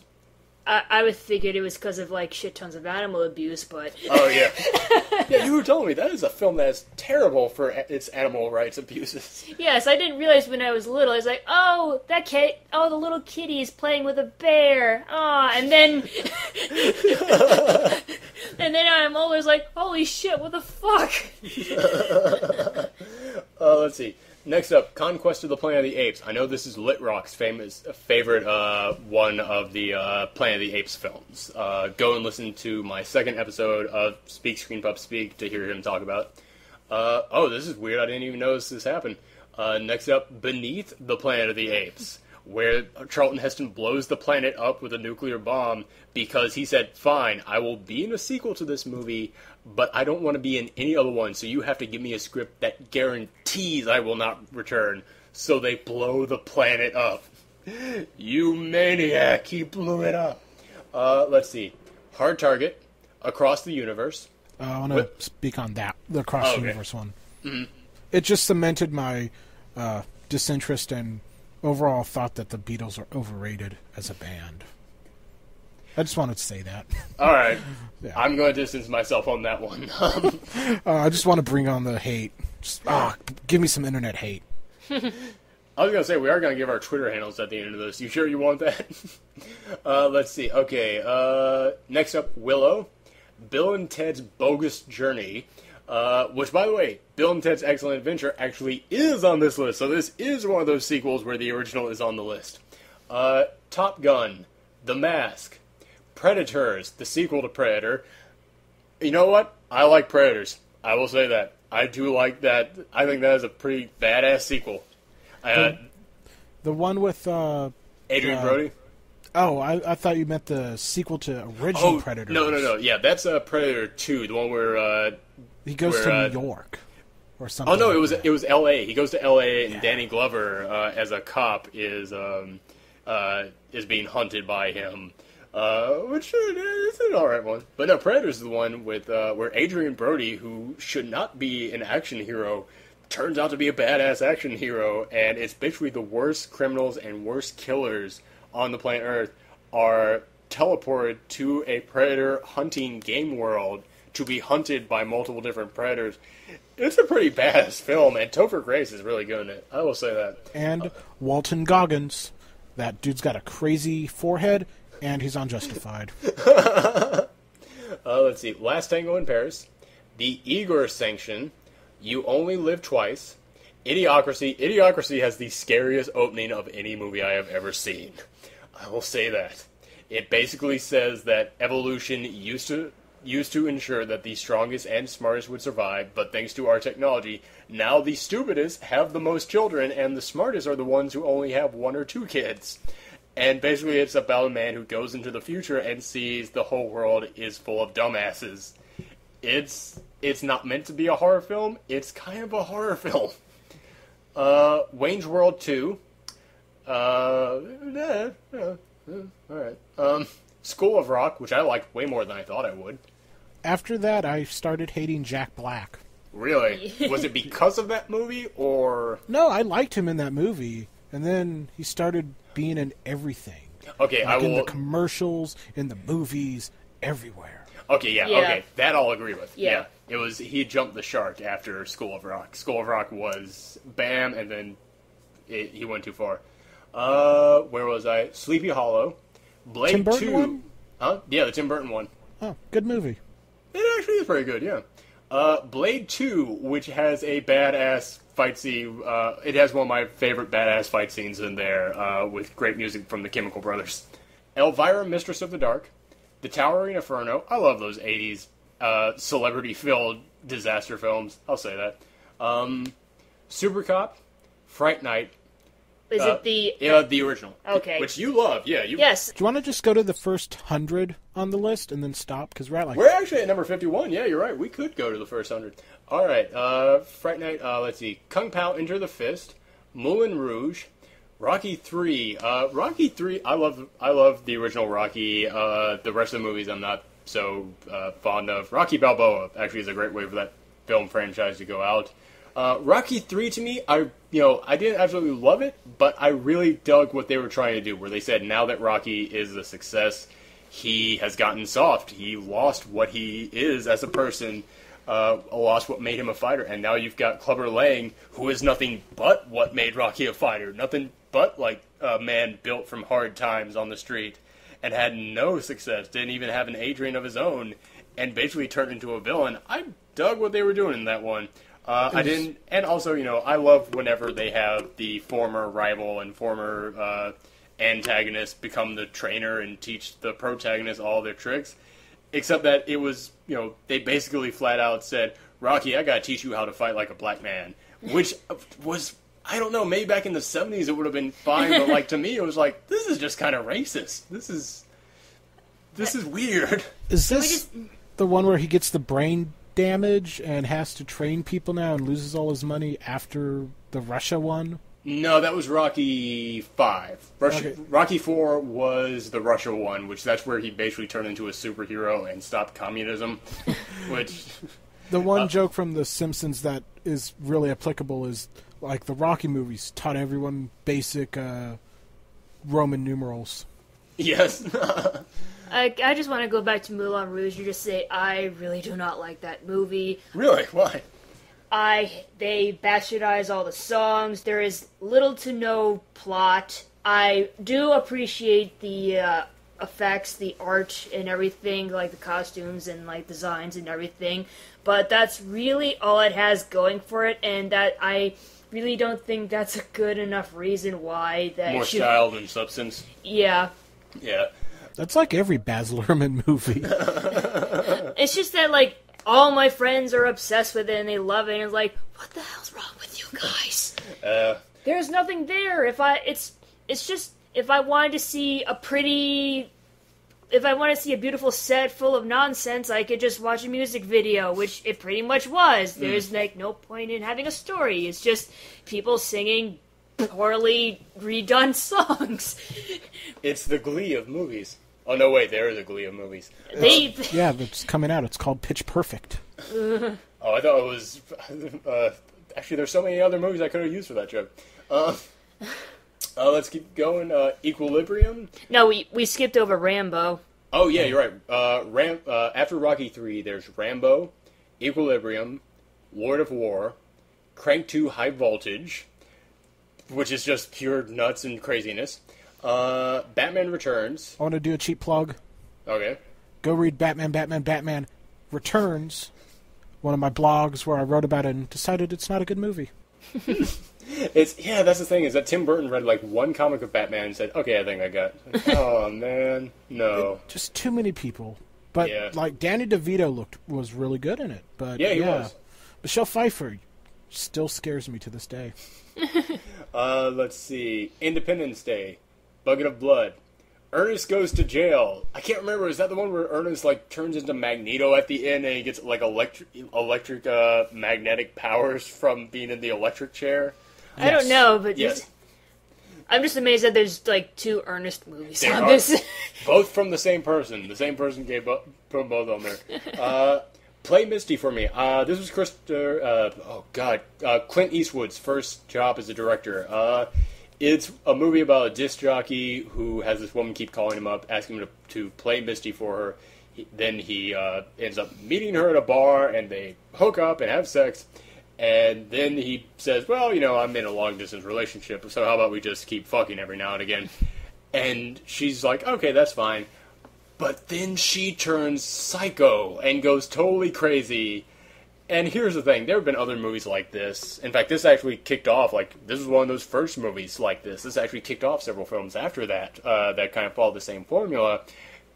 But I couldn't put this movie on my list because all those other movies that followed it, in my opinion, were a little bit better. Because in this film, okay, we've all kind of fallen for a girl because she was very pretty or was amazing in the sack, but this bitch is so crazy, nobody nobody would stick around with her. She shows up to a meeting he has with this old woman who's the head of a television program. I'm sorry, of this like radio station, and he even tells her that's what I'm going to do, and she just shows up at the meeting and goes, "Is this your whore?" And after that, he's still like, "All right, let's just maybe take a break from each other. No, change your name, move to a new state, and burn your old house down." Because there is nothing redeemable about this lady. I don't care how crazy she is in the sack, which is kind of what's implying the whole reason why he's sticking around with her. Was this the movie that I heard a shit ton of screaming from when I was in the other room? Yes, it was. Because this lady screamed so much, I don't think she ever worked again because she could not talk. Actually, I'm kidding. She actually had a long career after this. But let's keep going. The Ref, Lady Hawk, Paris Je t'aime, which is a very interesting film. Yeah, go. I am someone who doesn't like romance movies, even though I was just like, yeah, cartoon characters and relationships, go. But I hate romance movies. I kind of like rom-coms a bit, but like Paris Je t'aime, it melted my cold heart. It was just so good and cute. It's one of my Everyone sister's just needs to favorite see films. this movie. Yeah. I'll admit I have yet to it. see it, but it is one of my sister's favorite films. She was the first person to recommend it to me. Yeah, it's so good. And it's just handled good. Go watch it. Nice. Let's see. Rec 2. I will admit, I'm the guy who put Rec 2 on this list. I'm the asshole who thinks Rec 2 is better than Rec. I still really like Rec. I do. I honestly do. But I love Rec 2. And one of the reasons why is because I like zombie films, and Rec 2, they go to such a different place with it. They took such a unique turn on a zombie film where they say, no, it's not a zombie. This is a possession exorcist demon film. And all these zombies, it's not like a zombie plague going around. These people are all like a part of this big demon creature thing. And it is really impressive to see it done like that, but also I put it on this list because whenever I hear people say they could never make a good video game movie, I point to Rec 2. Because if Rec 2 had been called Resident Evil, and it was taking place in a mansion rather than an apartment building, no one would have batted an eye. No one would have said, hey, that's not Resident Evil. It is totally Resident Evil. And they do so many video game tropes. Like, there's a moment where they're reading diaries of this old scientist, and he says, I discovered this new breed of the creature. It's a child, and it exists, and I'm keeping it up here. And then they go up there, and they find it. That is exactly how in every video game they have ever introduced a new villain. You read about it, you find it. And then, there's so many other video game tropes. Like, at the very end, they have to find a secret door by using a first-person camera puzzle. It is to anyone who says a video game movie can't be made, Rec 2 is a good film, and it is a video game movie, even though it's not based on a video game. Do they end it with rocket launchers? Do they end it with rocket launchers? That's my one complaint about the film. That's why I can't give it a full 5 stars. Sound of Music. Screw. Because of the English remake of Girl with the Dragon Tattoo, I like to think that The Sound of Music is in the same shared universe. Ooh. I will definitely go behind that. I like that. Let's see. Scrooged. A fantastic retelling of A Christmas Carol. There's actually a Screen Besties on. Go watch that. Darkman, Training Day, Highlander, Rocky IV. We already talked about that. That's the one where he turns into a superhero and beats up the cyborg Russian. Teenage Mutant Ninja Turtles. Happy Gilmore. I'll admit, Happy Gilmore is the only Adam Sandler film I still kind of enjoy. I'll say that. Is it only because of the fight with Bob? No, it's not only because of that, but I do enjoy that. I still like Billy Madison. Billy Madison's not bad. I still kind of enjoy Billy Madison. Let's see. Gremlins. Great, creepy Christmas movie. Spaceballs. Hellboy 2. Cloverfield. I'm the guy who put Cloverfield on there. I'll admit, I love the hell out of Cloverfield. Except for the fact that twice in the movie theater I had to give him leave because of motion sickness. But But yeah, that to me is, in a way, Cloverfield to me shows how now in today's culture, with all the internet advertising and all the long series of trailers that come out a year before the movie, how you should introduce a monster.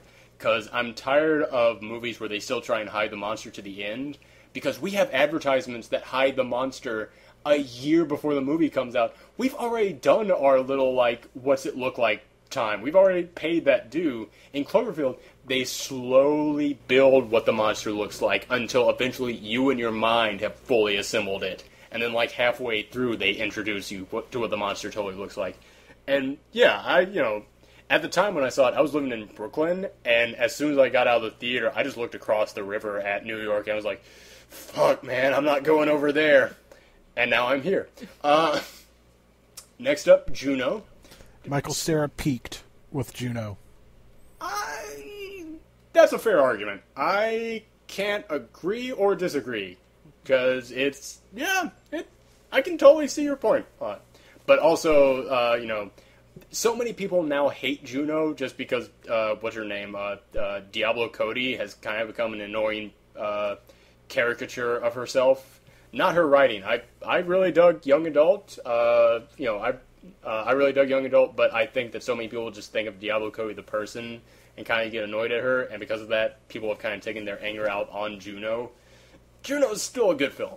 The Incredible Hulk. I was in the theater when I saw that, and there were like 5 different applause breaks at the end fight. That was a good summer knockaround movie. I enjoyed it. Harry Potter and the Goblet of Fire. Interesting fact, this is the only Harry Potter movie on this list. Wow. Okay, that's wrong. Okay. That is wrong. I mean, Community, you did it wrong. Prisoner of Azkaban. That's the one Where's Harry that? Potter movie? Where's Azkaban? Yes. Where's that last one that everybody loves so much? The two-parter, and which part? I'd say the second part. Let's see. Bug flying in front of my face. I like that movie. Yeah. I give it 4 stars. Let's see. Next on the list, 61 with an asterisk. Great baseball film. The Informer, Jason and the Argonauts, Westworld, which not a lot of people have seen, but everyone has seen parodies of this film. It's about a futuristic theme park where it's divided into different worlds. One of the worlds is Westworld, where it's a Western-themed world, obviously. And there's a cowboy and there's a sheriff that patrols this old west town that's a robot, but the robot starts to go crazy and starts killing off the tourist. So anytime that you've ever seen like a robot theme park go crazy kind of a parody, which there's more of those out there than you think, that's what they're parodying. Frankenstein, Roadhouse. God, who's the guy from Patrick Swayze. Dirty? Yeah, Patrick Swayze and Sam Elliott. You can't go wrong with that. Mm-hmm. Sam Elliott, truly one of America's great treasures. That's true. He is. He really is. He's the guy from Law and Order, by the way. Just so I'm making sure that I'm thinking of the right guy. Sam Elliott. No, you're thinking of the guy who ran for president. Sam Elliott is the guy you see in all those Western movies. Oh, yes. Okay. Like, when you think of Western movies, you think of him. Right. Okay. Let's see. Irreversible. Charlie Wilson's War. That was one of mine. I put that one on there. Charlie Wilson's War. I love the hell out of that movie. That is great Aaron Sorkin writing. That is great dialogue. And such hilarious performances by Tom Hanks and Philip Seymour Hoffman. And it's one of the few movies out there where I really absolutely love Julia Roberts. I'm not one of those... I'm not against Julia Roberts, but I've never been the biggest fan. She plays a great character in here. What about Bob? Cinderella Man? The Adventures of Buckaroo Banzai Across the Eighth Dimension. I talked about this on a previous episode, but they were trying to create an American Doctor Who. I liked the idea of what they were going for, just need better execution. Bubba Hotep, Time Bandits, Layer Cake, Star Trek IV: The Voyage Home, Boondock Saints, Kingdom of Heaven, which yeah. Kingdom of Heaven director's cut or Kingdom of Heaven theatrical cut? Thank you for bringing that up. Director's cut. Good. Okay, so you've seen that too, because Rockin' Kimosabi was on last week, and he talked about how he thought the original version of Kingdom Heaven was pretty meh, but absolutely loved the director's cut. In fact, this was his nomination. Yeah, I've seen the director's cut. My dad likes the movie, and he's only seen the theatrical cut. And I keep trying to show him the director's cut because I'm like, it's a better movie in every way possible. Haven't succeeded yet. Yeah, such a good movie example of, hey, director cuts. Sometimes they're better, and not just a cash grab. Yes. Let's see. And lastly, 100. Actually it's number 360, but it's the 100th movie we've listed off. Interview with a Vampire. Anybody seen that one? Yes. It turned me into an Anne Rice fan for a little while. Nice. Overall, solid movie. Tom Cruise, one of my more favorite roles he's done. Yeah, that was a good... Brad Pitt has dreamy eyes. All right. That was Little Kristen Stewart, though, creeps me out. Don't you mean, oh god, what was her name? Not Kristen Stewart. Oh, Kirsten Dunst. Thank you. Kristen Both Stewart of them is so creep me out. associated with vampires at this point. But yeah. All right. That's it. That was all for the list. And we were at the 3.5 hour mark. Quickly plug everything. Yeah, all right. Everybody, just give your plugs. Michelle, list off your website and your Twitter account. Well, my Twitter account is Miss Scribbles. That's MISS underscore SKRIBBLEZ. And toonscribbles.com is my website. That's TOONSKRIBBLEZ.com. My Twitter account is The Obscure Fan because someone already took just Obscure Fan, and whoever you are, I will fight you for that name. Mike. It's just Mazm, MAZZM. Tweet about MMA and what I wear to school every day. Nice. All right. This was a great long episode that proves that I have no way of controlling the length of these things. That is a pipe dream at this point.